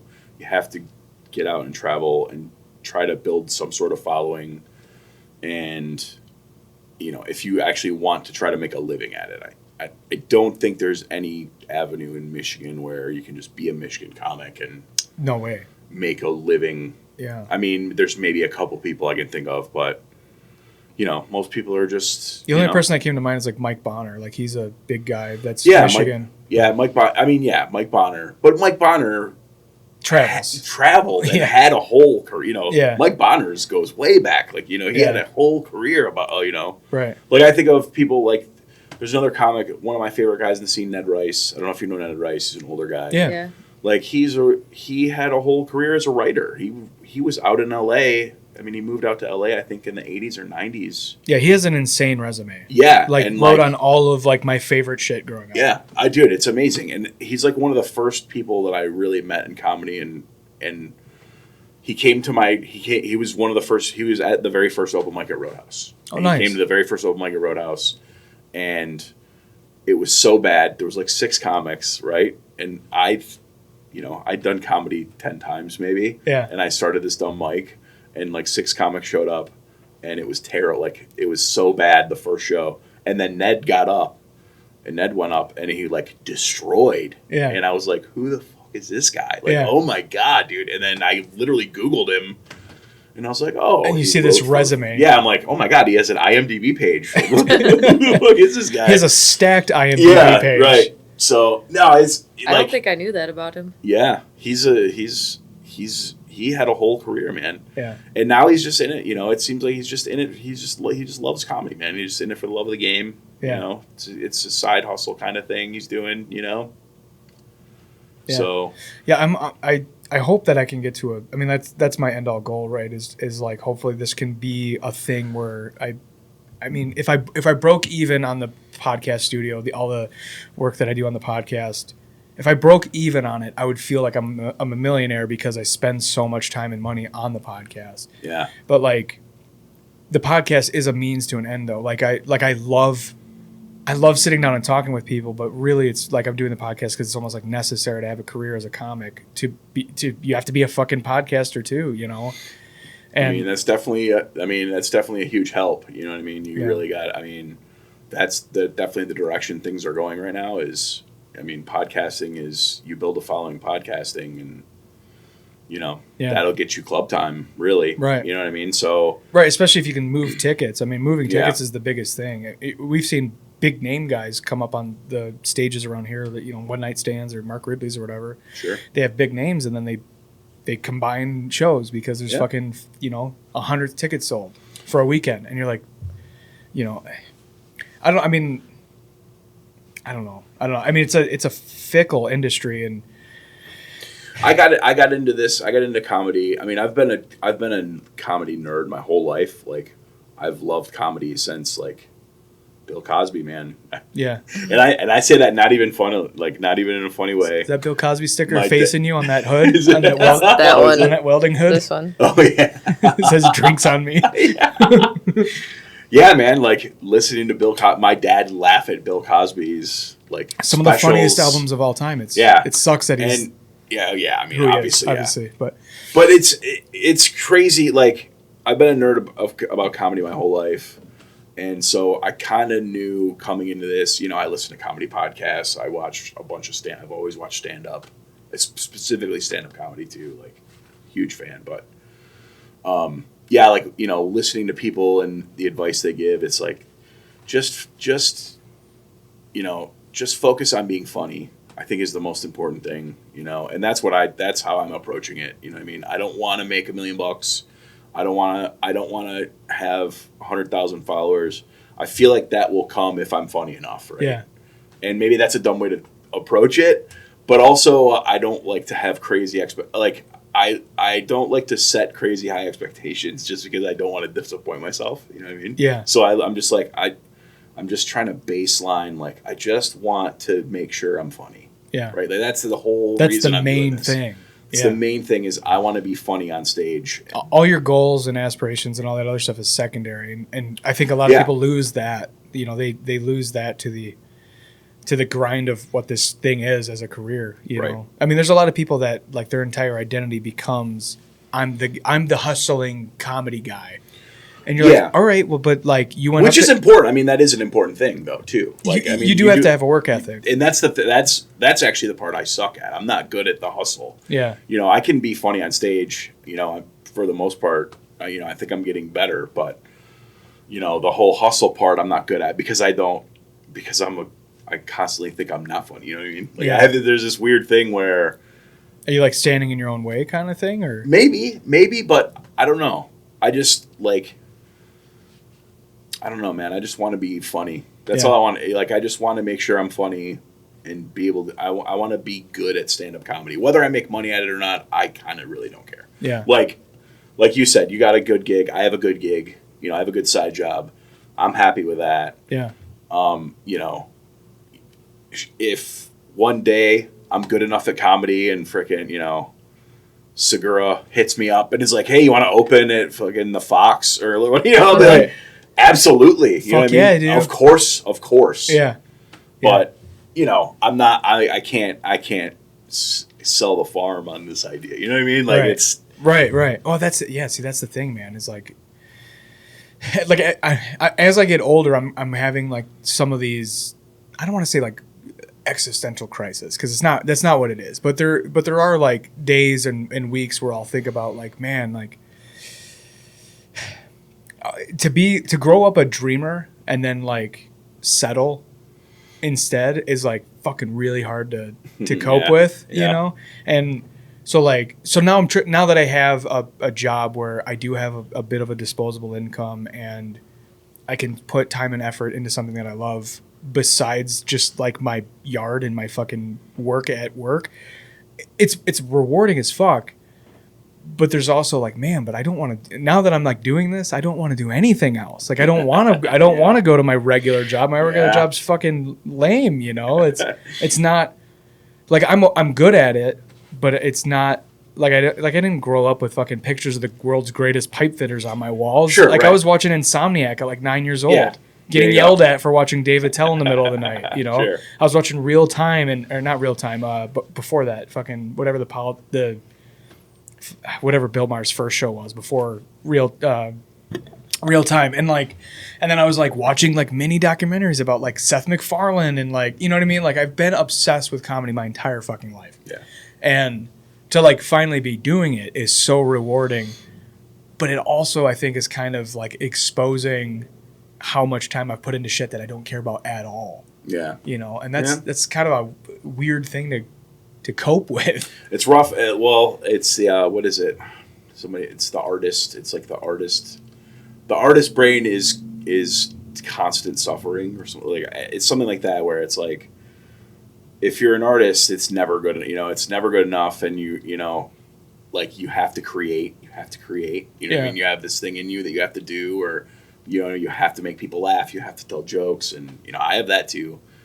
But yeah, man, you also have to pay the bills. You know, you gotta do that stuff. And like for me, I mean, obviously, like I feel like if I started comedy when I was like 18, those risks I could take all those risks and it's fine.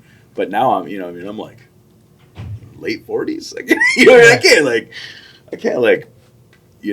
can't just stop doing my job and go, you know, get in a car, live in a car for 3 months or 4 months. And you know what I mean? Like, that's why, like, I don't think I would be able to do it, you know?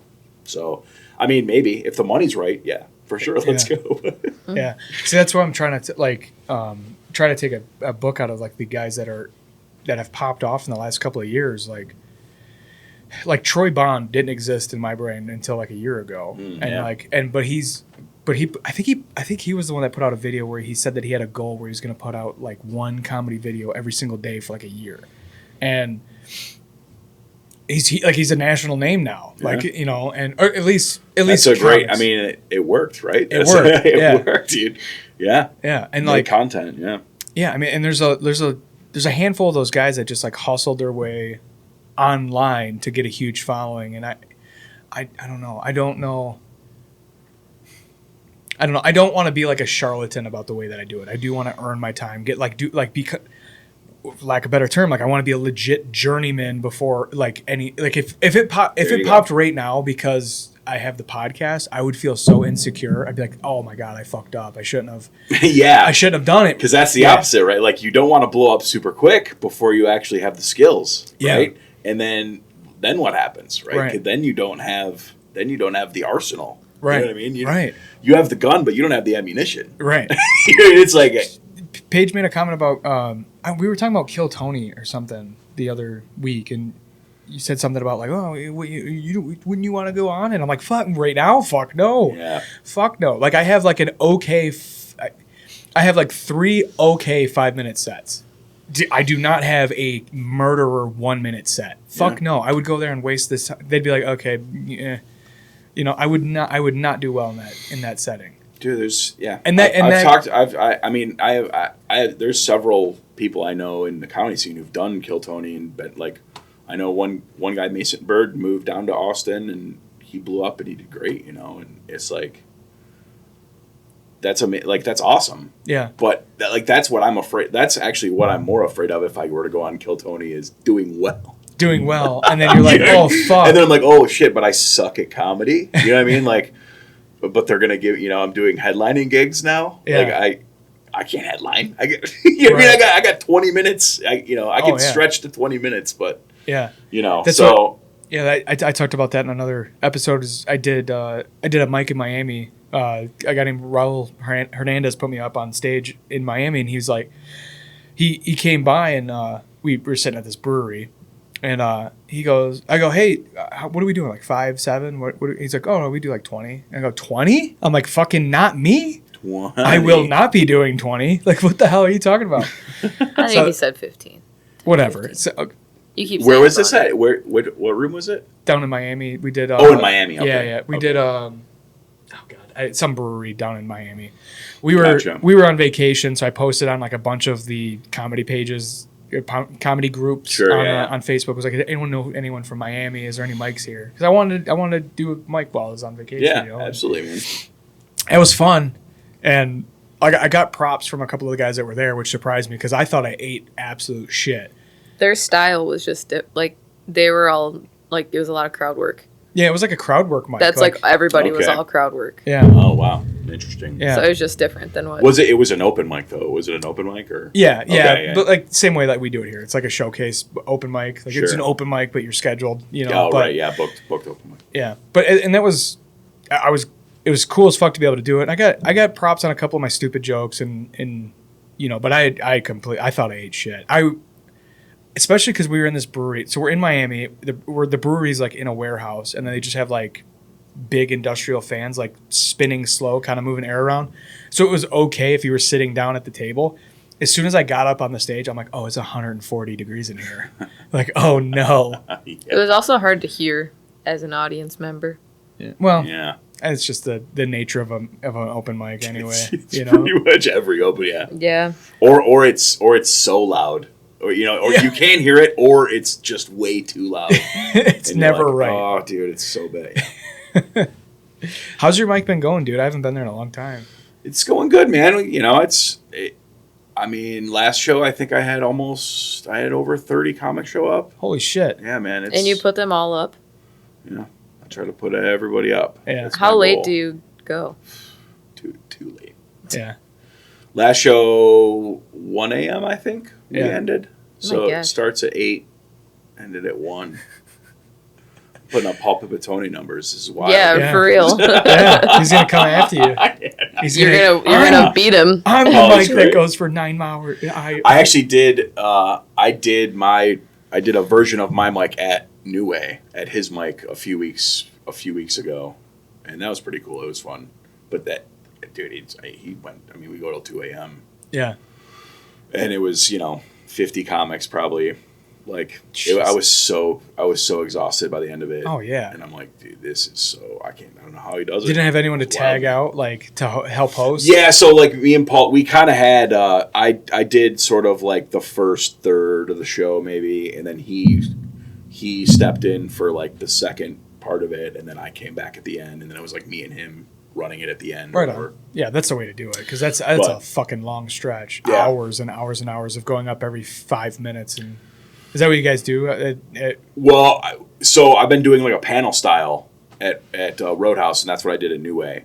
So I have a table set up next to the stage with 2 mics, one for me, and then I rotate the comic. So like the comic will go on stage, and then they'll come and sit at the panel for the next comic. Okay. And yeah. then and then I just rotate out like that. So there's like a new panel member every 5 minutes. every 5 minutes. Yeah, Yeah. 5-7 minutes, whatever. Yeah.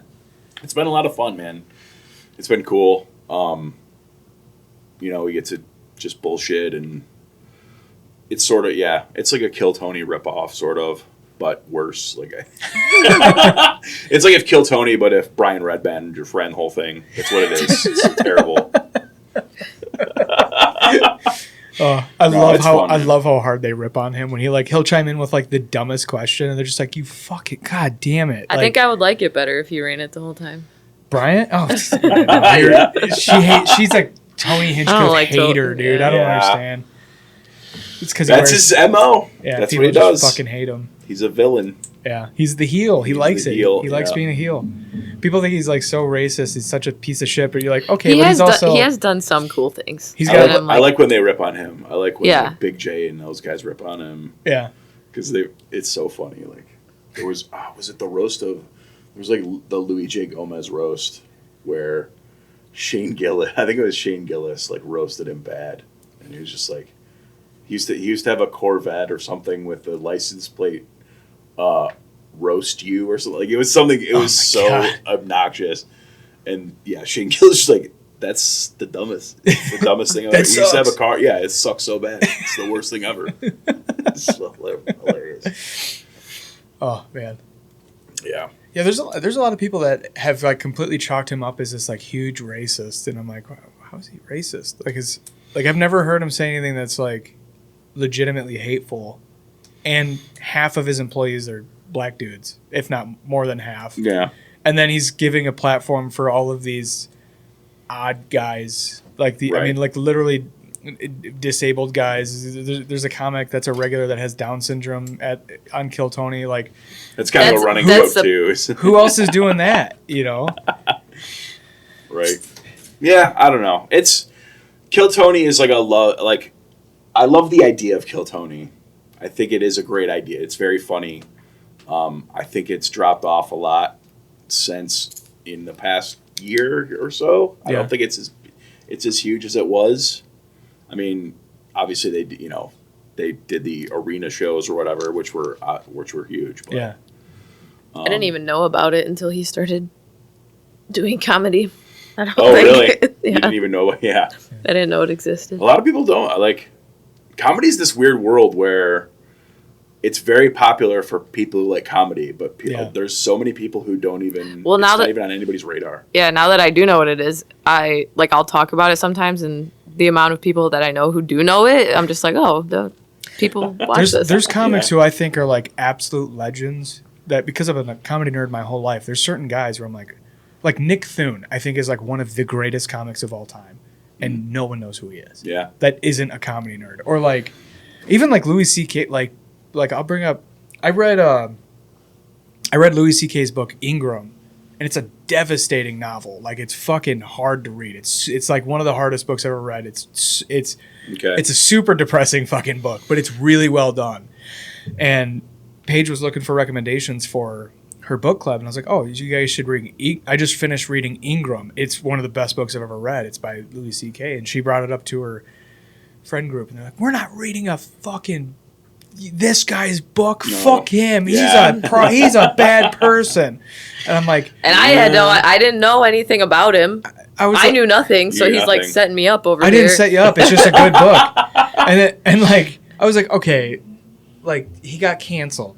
Sick. All right. Do you guys know anything else about him? Because if you don't, like, it's not really a fair assessment to just be like, oh, he asked a girl if he could jerk off in front of her and she didn't like it, and then now you can't enjoy any of his artwork for the rest of time. Like he's not Bill Cosby. Yeah. Bill Cosby's like if the numbers are real of what Bill Cosby did, he's like he is the most prolific rapist of all time.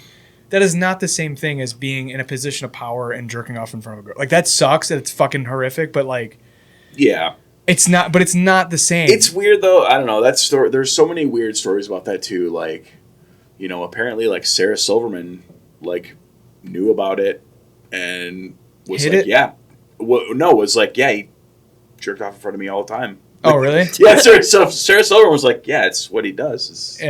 It's Louis. Like, like they all, like everybody knew about it. Like they knew it was his kink or whatever. Yeah.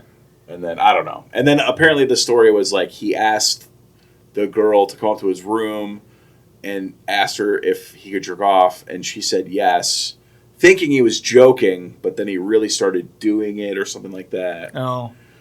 So I don't know. This stuff is so, I don't know. It's very who knows okay, so since we're talking about it, but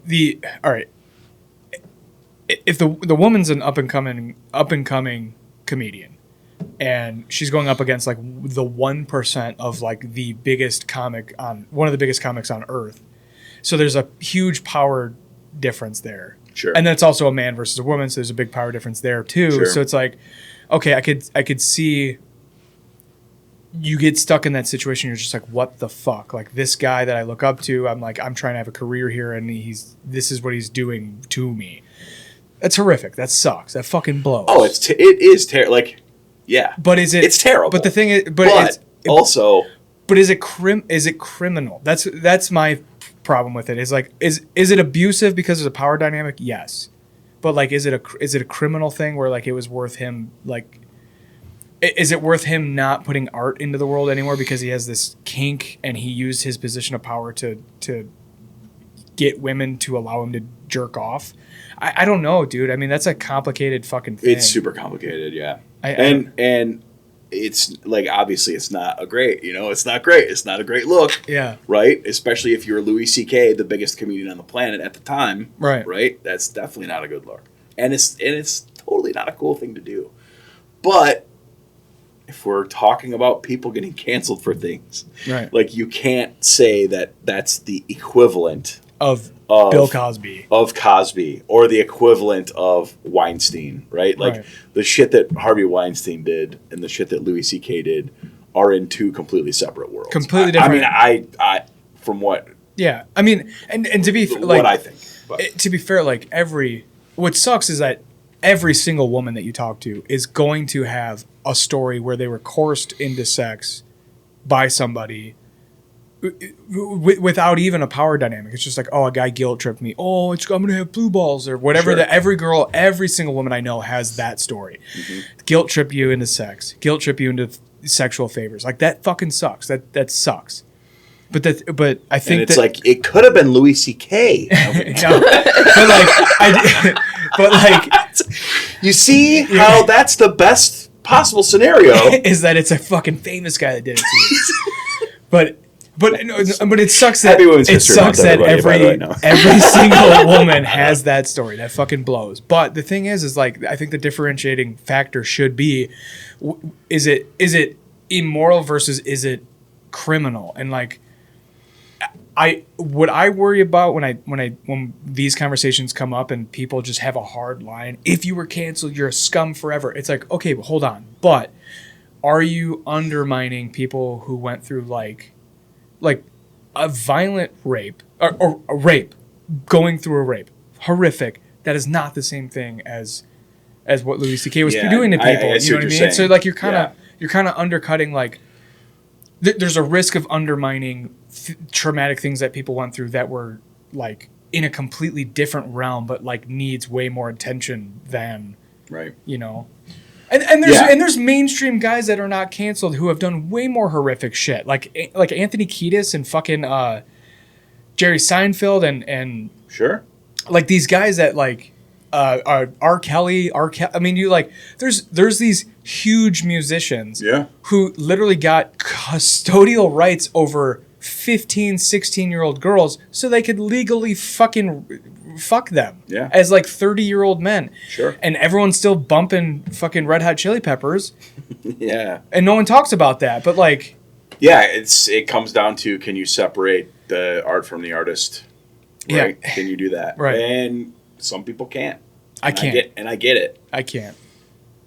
But I think in the case of like Aziz Ansari and Louis C.K., they got sucked into a machine that had its own momentum, and it's like, all right, these guys did something that's fucked up, and they should socially have or culturally be reprimanded. But it was just in this, like, just at the heart of the Me Too movement, where it's like you're not gonna get away with anything anymore. Well, you know what I mean? I think during that, I mean, obviously the biggest crazy revelation was Cosby, right? That was probably the biggest one that, like, I mean, it literally, like, I don't think younger people don't understand the impact of Cosby, how big of a person Bill Cosby was, not just as an entertainer, but as like a black entertainer. Not even just as a family man. Like his whole persona. I know, you think it was like he was like a sweet man. He was just he was this squeaky clean family comedian guy, clean comedy, never swore, right? Yeah. Like he had the biggest show on television, the Cosby Show in the 80s. Several huge shows. Yes. I mean, he was literally Fat Albert. He was literally he was kind of like America's dad sweetheart, like, and like I don't think younger people understand how crazy that was, how crazy of a revelation that was. And it was such a big deal for him to be in the position he was as a black man. It was like, oh, this is a picture into black excellence, where you're not The guy is a gynecologist. He's a wealthy, successful person. He's not, I'm a black guy doing okay. He was like, I'm a family man. That's the main story, but I'm also a gynecologist. And right. You know what I mean? So like, there's so many layers to this thing where he's got Fallon Albert, gigantic. He's got kids say the darndest things, gigantic. He's a legend in stand-up comedy. I mean, he's got 10 of the greatest comedy albums of all time. And then he does this Cosby Show, which is the biggest show on earth for the period it's on. Dude, the Cosby Show made NBC the biggest network on the planet it was so, I mean, everybody watched it. It was astronomical. I didn't even know he was a comedian. Not like a stand-up.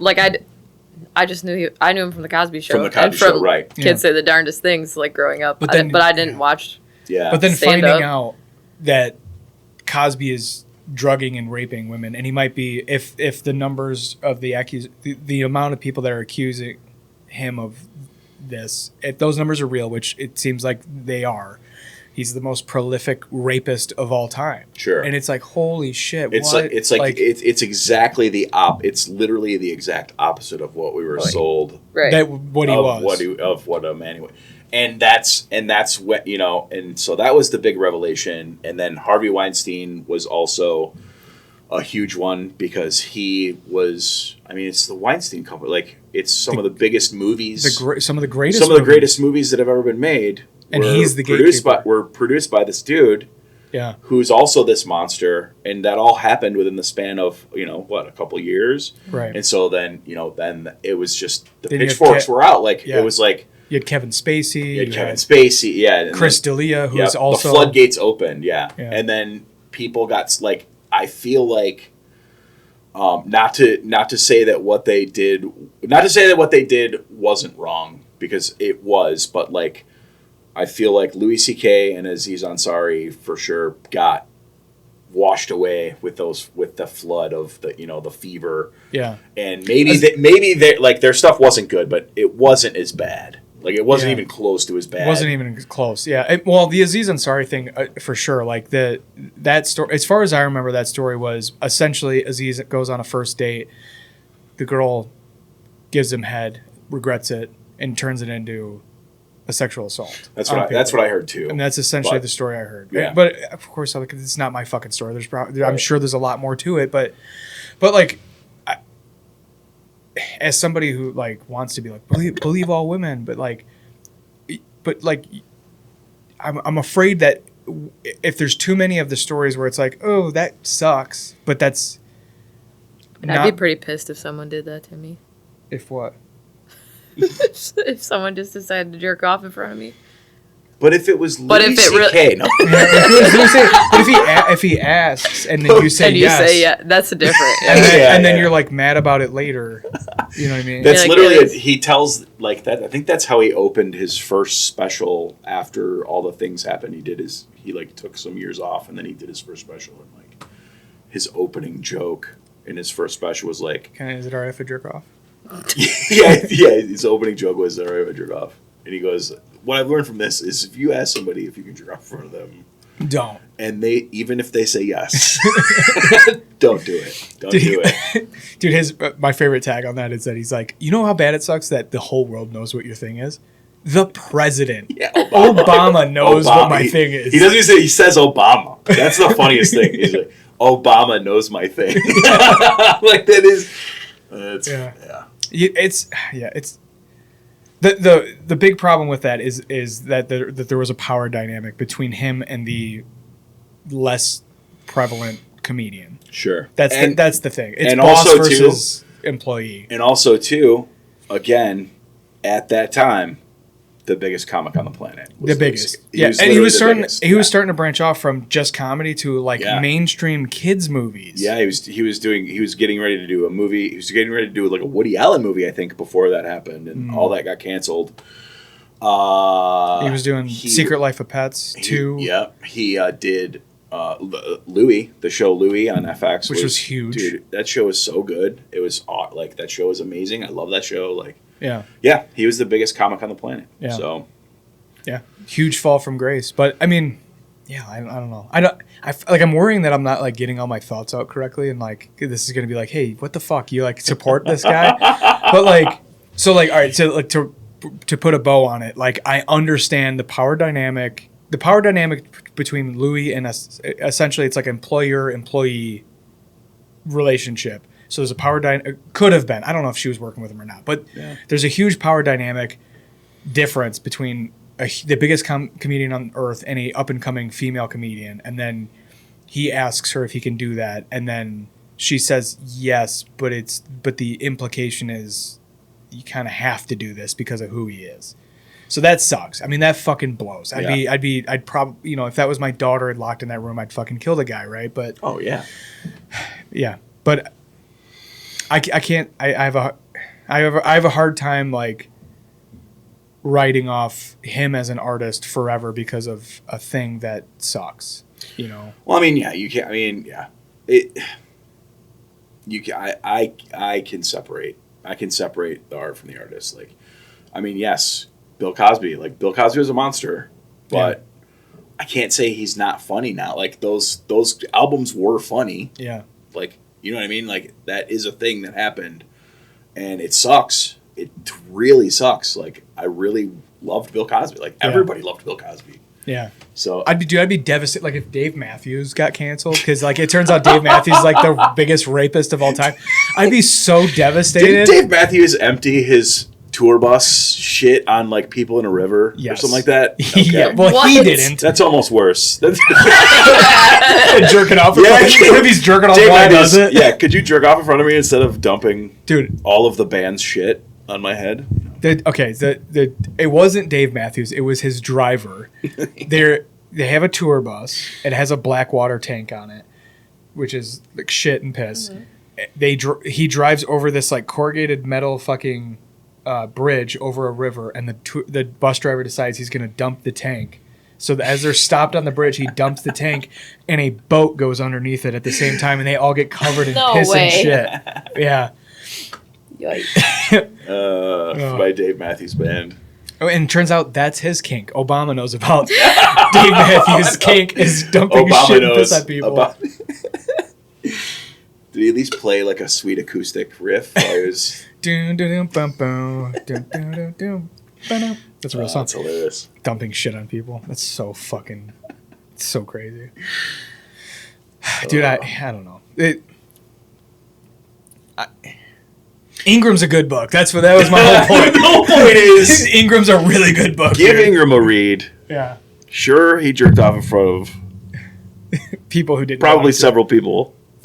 Dude, hashtag Ingram. One of the funniest stories I've ever been told by my friend. Well, the way she told it was hilarious, but the story's kind of fucked up. Is she worked at Subway. We were like, 17, 18, 19 years old, somewhere in there. She worked at Subway, so she works, and then one of our other neighborhood friends was like, hey, you want to come hang out after when you get out? And she's like, yeah. So she like makes herself a sandwich and like closes up the shop and goes over to his house. And she goes into his room, and he's like, can I jerk off? And she's like, dude, it's your room, man. Live your life or whatever. And so she's like, he just started jerking off, and I just like sat there and ate my sandwich, just like didn't know what to. She's like, I felt like I was just like frozen, but I didn't know what to do, so I just ate my sub as he jerked off. I'm like, Jesus fucking Christ. It's such a weird fucking thing. It is so Sounds like weird. he hangs out with Louis C.K. Yeah. His name's Louis C.K., actually. That's crazy. Like, I can't... Jeremy. I don't even want to see myself jerk off. I don't want to see myself jerking off. Like, just anybody seeing me jerking off is the most horrible thing I could think of. I think about killing myself every time I remember that she walked in me beating it in the tub. You don't have to say that publicly. Well, we just did. I'll tell the whole story. I was having a panic attack. We don't need to So I talk got- about it. This is how you get to 100K followers, right here. These are the stories. I was having a panic attack. I got in the tub trying to cope. I was like, you know what? I'm gonna fucking slap it around a couple times. I'm Sure. gonna beat off. It'll fucking. And then she walks off. I'm fucking full ravenously, just splashing water everywhere. And she walks in and just like, oh, and then closes the door. And I was like, Well, I'm gonna kill myself now. Like I think I have to. I think it's mandatory that I blow my brains out now that she walked in on me beating my meat in the tub. I think you need to cut my face out of this episode. Why? I had a friend in high school who got caught. This is my favorite getting caught jerking off story. I guess he didn't get caught jerking off, but he was jerking off and he fell asleep while he was jerking off. And he used to come in a Dixie cup. They used to have he had Dixie cups in his bathroom, so he fell asleep and the Dixie cup was on the head of his dick. He did like glued to it. And his mom walked in. And the Dixie cup was like stuck to his dick. His pants were down. He was just on his bed. Oh. She's like, "What are you doing?" Oh. He's like, "I woke up." I'm like, "Oh God, no!" Yeah. Dude, I love getting caught jerking off stories so much. They're the funniest stories.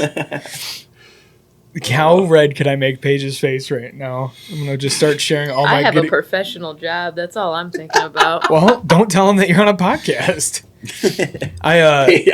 You know what's funny is I just got outed at my job. I just got a new job like 2 weeks ago, and I got outed at my job that I do stand-up comedy, and it's like it's the last thing I wanted. Oh, I hate to know. I want to completely separate my comedy life from my professional life. Yeah. Dude, because that's the most annoying thing when people find out you do comedy. Like, yo, tell me a joke. First of all, no, it doesn't work like that. Right. Or the most annoying thing is someone will say something that's kind of funny, and they're like, "Use that in your skit." And it's you can kill yourself instead. Can you blow your brains out in front It's of me, always please? skit too. They always say skit, Yeah, and that makes me. You're fucking idiots. It makes my spine hurt I hate when they it. say skit. I'm like, Especially when they say like a street joke. It's actually a bit. Yeah. It's actually a bit that I'm working on. Right. It's not a skit. When they say a street joke that everyone has heard, and they're like, "You should use that in your skit." Yeah. What? You should try that in your stand-up. You know what I do? You should try suicide. That's way cooler. You know what? I'm going to. Thanks. Speaking of getting caught jerking off, I'm not leaving from this because I want Paige's head to pop like an air head. Paige is like, I got a great getting caught jerking off story. Actually. Do you? No. Oh. Yeah. I do have a story. Here we go. When I was like 15, I got arrested with my buddies for being fucking typical Roseville kids. They were breaking windows out of an old dealership. I was there. I didn't do it. I got put in the car, got taken home, whatever. So I was grounded for that whole summer. That's I just need to say that I was in real trouble because my friends fucked up and I was there. Guilty by association. That being said, I did not do good things while I was at home all summer alone. And so my mom had a master suite in her basement, and she would lock her room up. Like she had like an apartment in her basement that was separate from the rest of the house. So I would break into her room to steal cigarettes from her, steal money, steal Slim Fasts, whatever. Like I was an asshole. I was a douchebag when I still am, but I was a real douchebag when I was a teenager. So I broke into her room and I found a Tupperware container filled with $2 bills. Like it was like hundreds of dollars of $2 bills. And I was like, fuck yeah, just take a handful. I mean, I probably stole $200 worth of $2 bills from her.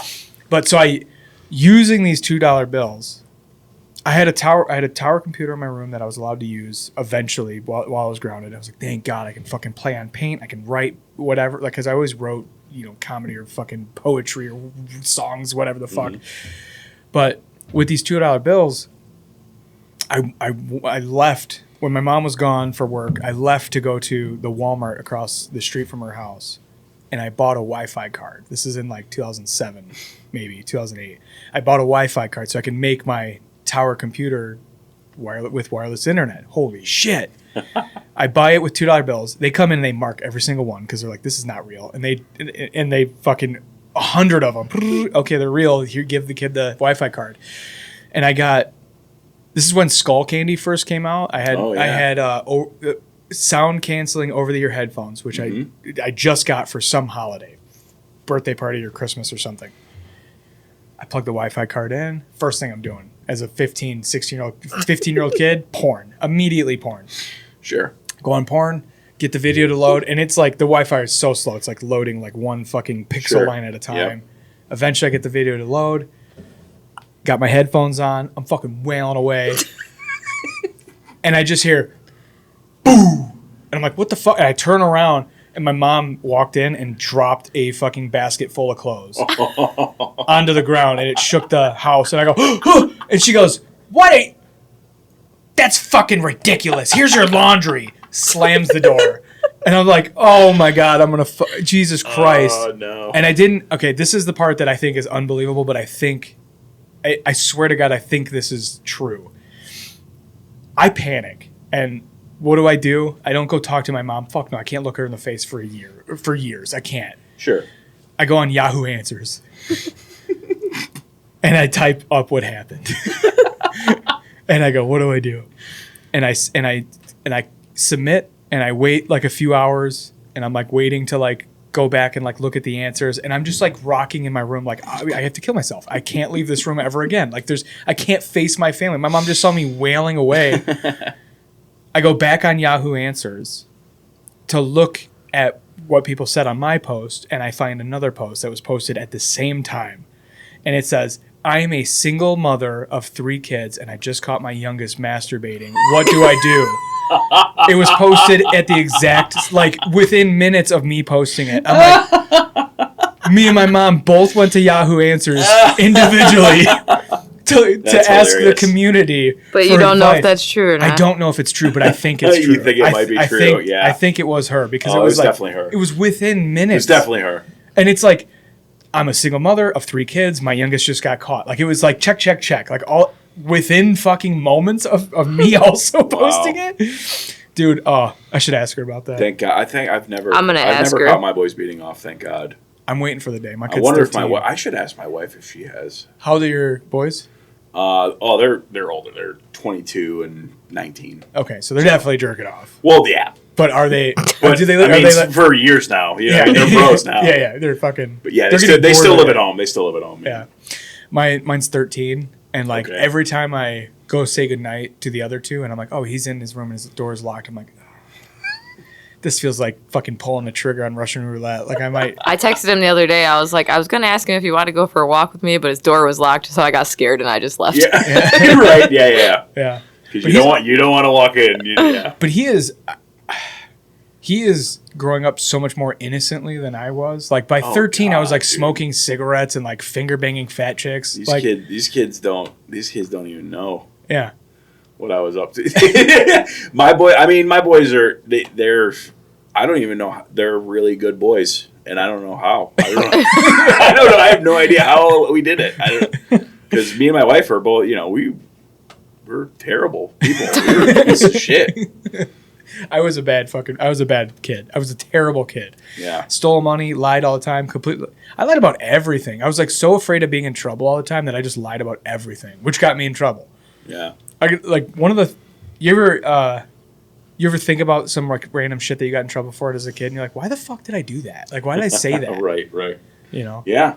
One of them that pops in my head all the time, I got a new BMX bike for a birthday or Christmas or something, and I took care of the thing, like pristine. I wanted this bike so bad. I had to have a Haro because I was a Dave Mirra fan. No. I was such a Dave Mirra fan. I had to have a Haro bike and ride Night Quest 2. And I got a Haro. Oh my God. And I would fucking polish the thing. I would use all of the chemicals my mom and my mom's boyfriend at the time had in the garage for their cars. They both had different era Mustangs. Mm-hmm. And I put tire shine on my tires, and I remember her asking, "Did you put tire shine on your tires?" I'm like, "No." And she's like, "You did though. Why the fuck would you lie about that?" I'm like, "I didn't." And then I just doubled down, and she's like, "You're fucking grounded." And I just it shut my life down for like a month, and I was like, "Why did I lie about that? Like, what is wrong with using tire shine?" But I was like so afraid of being in trouble all the time that I just fucking lied about everything. Sure. All the time. I think a lot of kids do that. You know what I mean? You're just trying to figure shit out. Yeah. Kids do that, Kids lie all the time. I was very honest with my mom and dad. Yeah. I wasn't a liar. Yeah. I didn't have to be. Yeah. Yeah.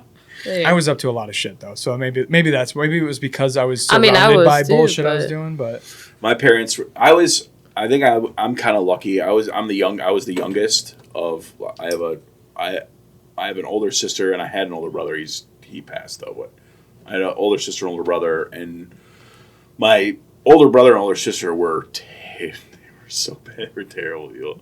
They were really bad kids, and I was like, I was pretty bad too, but compared to them, It wasn't that yeah, bad. it wasn't that bad. My parents had already had dealt with so much with those two that I feel like I got away. I kind of got away with a lot of shit that maybe they didn't get away with. My two older siblings, so like my parents got divorced and remarried, so there's a ton of us now, but it started off with I was the youngest of three initially, and they always claimed that I got away with murder, and I'm like, I didn't get away with a fucking thing. Like, what are you guys talking about? Like, I got caught doing everything I did. Like I never had girls over. I smoked cigarettes and I got caught doing that, but then they just knew I smoked cigarettes and that was like the end of it. Like the shit that my brother and sister got away with. I'm like, dude, you guys had like ragers with like 100 people in mom's house and never got caught. I steal $2 bills, scumbag, but like I got caught. You know what I mean? Like, right? Yeah. That was gonna be your college fund. Yeah. That $2 bills. The $2 bills. I think she was. I think it was just like a rumor that $2 bills were going to be like very valuable in the future. So my mom got a couple $100 worth of $2 bills made or ordered them from the bank or whatever. Yeah, same thing. My parents had them too. They were like, "Oh, $2 bills, save them," and I'm like, "Well, why?" Yeah. I mean, at the time I was like, "Oh yeah, of course," but yeah, I don't think they're worth. I think they're worth exactly $2. Yeah. It's literally nothing. Yeah, I used to like special about them at all. I was like 13, 14, 15 years old, going to Ramshorn, buying breakfast with $2 bills and smoking her Virginia Slims. Like, I'm definitely not a teenager, right? So my mom smoked Salem 100s, and yeah, I used to steal $2 bills from her to buy comic books. Yeah. Dude, there was in Roseville, there's like a half-ass like downtown strip. There's like, it's like a strip mall with like a brick fucking sidewalk for like 1/8 of a mile. Okay. Yeah. There was, but in that strip, there was a costume store. And if you go into the costume store and you went into the back, there was like all these magazines and records like way in the back of the store. But we found out just by happenstance, me and my buddies, like if you look underneath, there's crates of Playboys. So we used to go, speaking of stealing shit, we used to go up there and like 3 of us would like crowd right on top of each other and be like, "Oh, do you guys have the new ICP record?" And we'd like go through the records and then one of us would go under the table and just fucking stuff their winter coat with Playboys. And then we'd take off and go look at vaginas for the rest of the day. Yeah. Oh, it's good times. It's fun. It's fun. Good times. Playboys. Yeah. Come on, we need them back. What are we doing? Do you remember the first time you saw a vagina? Oh my God. The Journalism. first time? Yeah, like the first time you ever saw one, like in a magazine or in real life. Just, I mean, I guess like I didn't like see a vagina. Like you see the bush. Like I saw the bush. Yeah, that was the first thing I saw, and that was like it blew my mind. Like, what? Like you know, I remember being like probably too young, probably way too young to see like nudie movie. Dude, the rules were so different in the 80s. Yeah. Nobody cared. I used to watch whatever movie I wanted to. Yeah. Like there was rating, like there were ratings back then, but nobody cared. No one cared. Yeah, they're like, whatever, yeah. Yeah. It's a horror movie. It's dumb. Like, Right. My parents taught us like, oh, that's make believe, and you don't do, you know what I mean? Like I understood the difference. Yeah, don't crush somebody to death in a folding bed or whatever stupid shit happened in old horror movies. Exactly. Yeah. I remember one time when I was really little, we were at my parents' friend's house, and me and their son were sitting in the living room and turned the television on. And from my mom's point of view, they were sitting outside, and all of a sudden they start hearing like moaning and stuff, and me and my friend are in the living room, and they're like, "What is going on?" I was probably like 5 at the oldest. Okay. And so they're like, "What the heck is going on in there?" And they walk in, and there was porn playing on the TV that like I'm assuming his parents like just forgot that they left in Hilarious. the living room. And so yeah, we were just sitting there watching it, like. Dude, that's fucking hilarious. That's hilarious. It's so funny. Yeah. And they were, of course, mortified. But Yeah. I remember we got cable. We got one of the very first like cable boxes. We used to get the box, and it had the controller, like the huge chunky controller, and we had HBO, and there was a movie on. I turned on HBO, and it was on this old 80s movie called Hard Bodies, and it's like this, I don't know if you know what it is, Yeah. but it's a cheesy old 80s, like, you know, titty flick is what they used to call them, you know, Right. based like bad angle porn Right. kind of, you know. So it was just, you know, flashing boobs or whatever. And I remember being, like, I was in elementary school, and I was like, oh, I'm watching it, and, like, nobody was home, or at least I thought nobody was home. And I'm watching it, and then all of a sudden I look back, and my dad, like, snuck in the room, and he was sitting behind me in his chair. I was sitting on the floor watching it.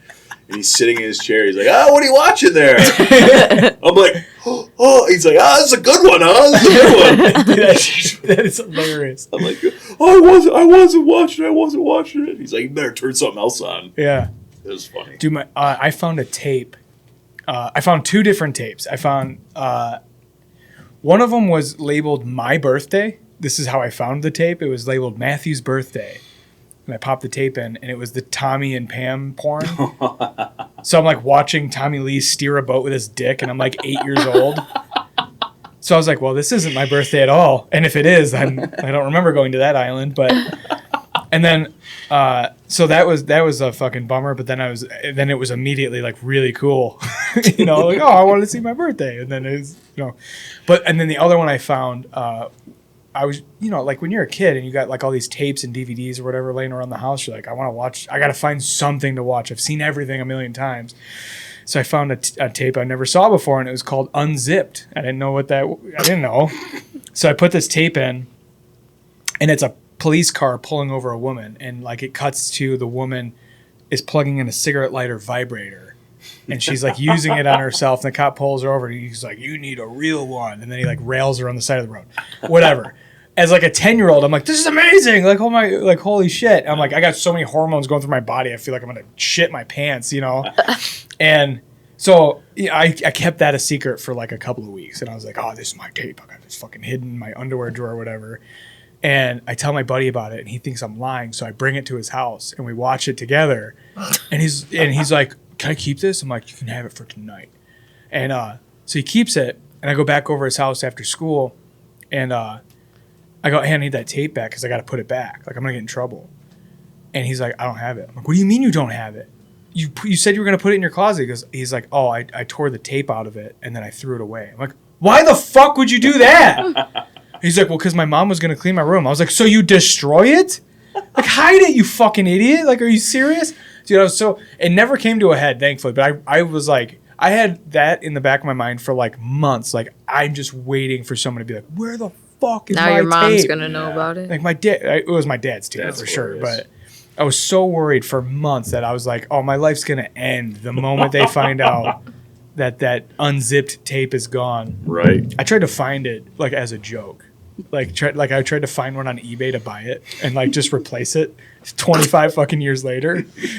That's so funny. Oh, yeah, haven't found it. Don't need to, but yeah. It's so funny, like the tape, like how there's like tape porn on tape, and then magazines, and Now that media's dead. now it's like now it's too much. It's too much now. Yeah. Now it's like we gotta calm it down a little bit, right? Yeah. Like, go on. Getting too specific. You're like Right. 150 pages into the porn site. Yeah, or like VR porn. Have you tried VR porn yet? Just don't even do it. I can't. I can't do it. I can't do it. I'm aged out now. That's Yeah. VR. That's too much. Like I like put the VR goggles on, and I loaded one up, and I was like, yeah, I'm good. Yeah, I can't didn't do even. this. I'd Oh be my like, God. this is too much. It's too much. You're looking around. You're like, whoa, I got a huge dick, and I got a fucking tattoo. I didn't know I had a tattoo. and I'm black. What the no? Whoa. Yeah, I can't do it. Paige is very against porn. This is like a common conversation we have because she's Yeah. very against it, and I'm like, it's a means to an end. Like, I feel like women look at intimacy a completely different way than men do. You know, like a lot of the times Yeah. I'm looking at it like maintenance. Like, I just got to get this fucking evil. But thought it out. shouldn't be maintenance with me. Right, and it's Right. not. When But I'm it But if I'm feels looking- like it if you're watching porn and then you're like, oh. But if I'm like, I got a bad attitude or I can't go to sleep or whatever the reason is that like gets me started, and it's like, all right, let me like look up a porn real quick, fucking pull my pud, and then I'm snoring in 10 minutes. Like, it's because I'm trying to go to sleep. It's not because I'm like in love with the whore on the video. But you're lusting after them, Okay. Yeah, I mean, yeah, but I don't. which is not okay. I guess I don't know. I don't look at it like that. I look at it like that's a utility. Like I feel like it's separated in like two different. I'm gonna put my pen in my hand because that means I'm like a professor. Actually, what I'm saying, like I look at it as like two separate like versions of it, where it's like, all right, it's maintenance or it's like intentional intimacy. Like that's very different. It should only things. be intentional intimacy when you're about to marry someone. Oh my god. Just she's right. Okay. She's right. You son of a bitch. She's right. You motherfucker. God damn it.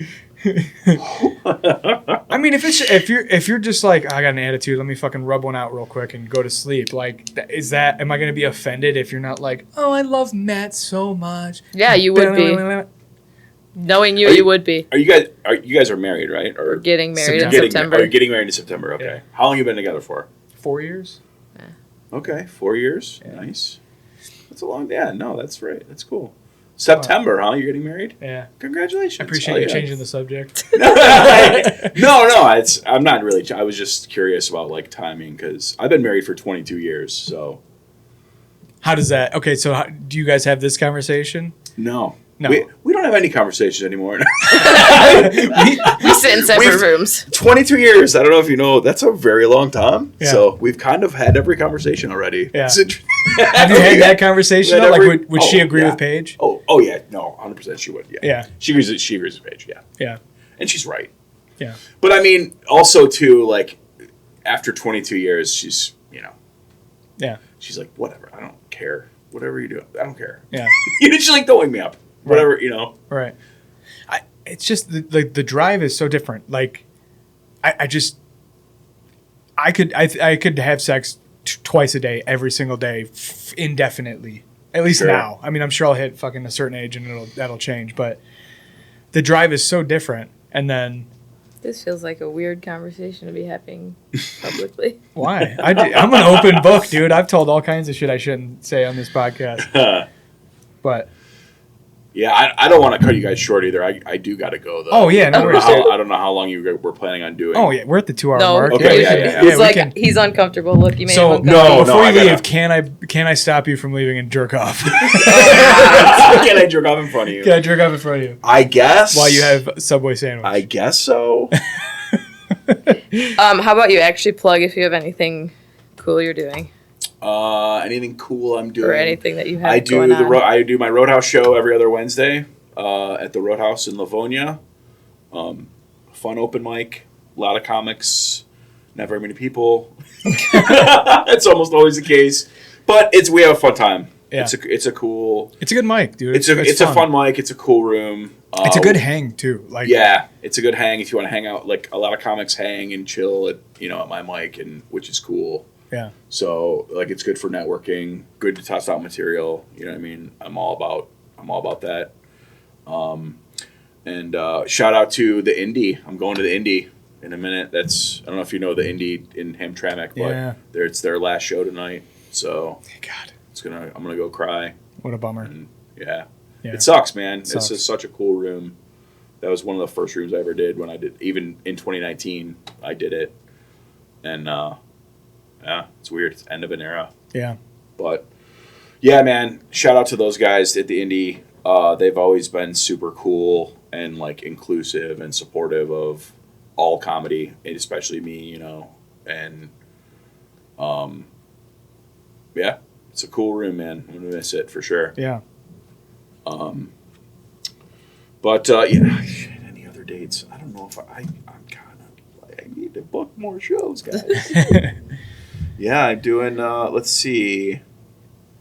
Oh, you know what? I'm a judge on the Hot Set Roast Battle I want to shit. go to that. on July 31st Shout at out Canton to- Brewworks. Canton Brewers. I Shout wanna out to get- Will Harvey. Shout out Will Harvey. It's the Will Harvey show. Yeah, I'm one of the judges. Ned Rice is a judge. Emma Stevenson is a judge. I'm trying to think who else. I don't know. I submitted for that, but I said I would only roast Will Harvey. It's so fun to roast Will Harvey. Oh, I love Will, dude. Yeah. He's great, man. yeah, he's the best. Yeah, fucking. Yeah, love him. he's a cool dude Yeah. for sure. He's so funny. I always make fun of him whenever he comes up on the podcast. When he came to do the podcast, at the end of the episode, he's like, "Oh, can my girl come in and pee real quick?" And you're like, "What?" Like, she was sitting. It was like January. She was sitting in the car for 3 hours. I'm like, dude, we have couches. Like, she could have hung out in the studio. She didn't. Oh, she's fine. She's got her Netflix or whatever. She doesn't mind. I'm like, hey, next time you don't have to run 3 hours of gas. Like, we're in a building. You fucking animal. She does. She sits out in the car sometimes at open mics and stuff too. He's like, yeah, my girl's out in the car. I'm like, what? All right. It's funny. Fuck yeah. All right, dude, on that note, we're going to go jerk off. Yeah. Oh my God. All right. Ultimate purpose is not survival. It's finding purpose in what you love. I'm pumped to be branching out and being like, hey, we're going to sit down and have a couple-hour podcast. Is it? Is it, dude? Jesus Christ. We just like talked for 5 minutes. I'm like, is it though? I've always been inspired by this shit. Yeah. Dude, that pizza was so greasy. It was disgusting. It was not disgusting. Disgusting. Good times, Noodle Salad.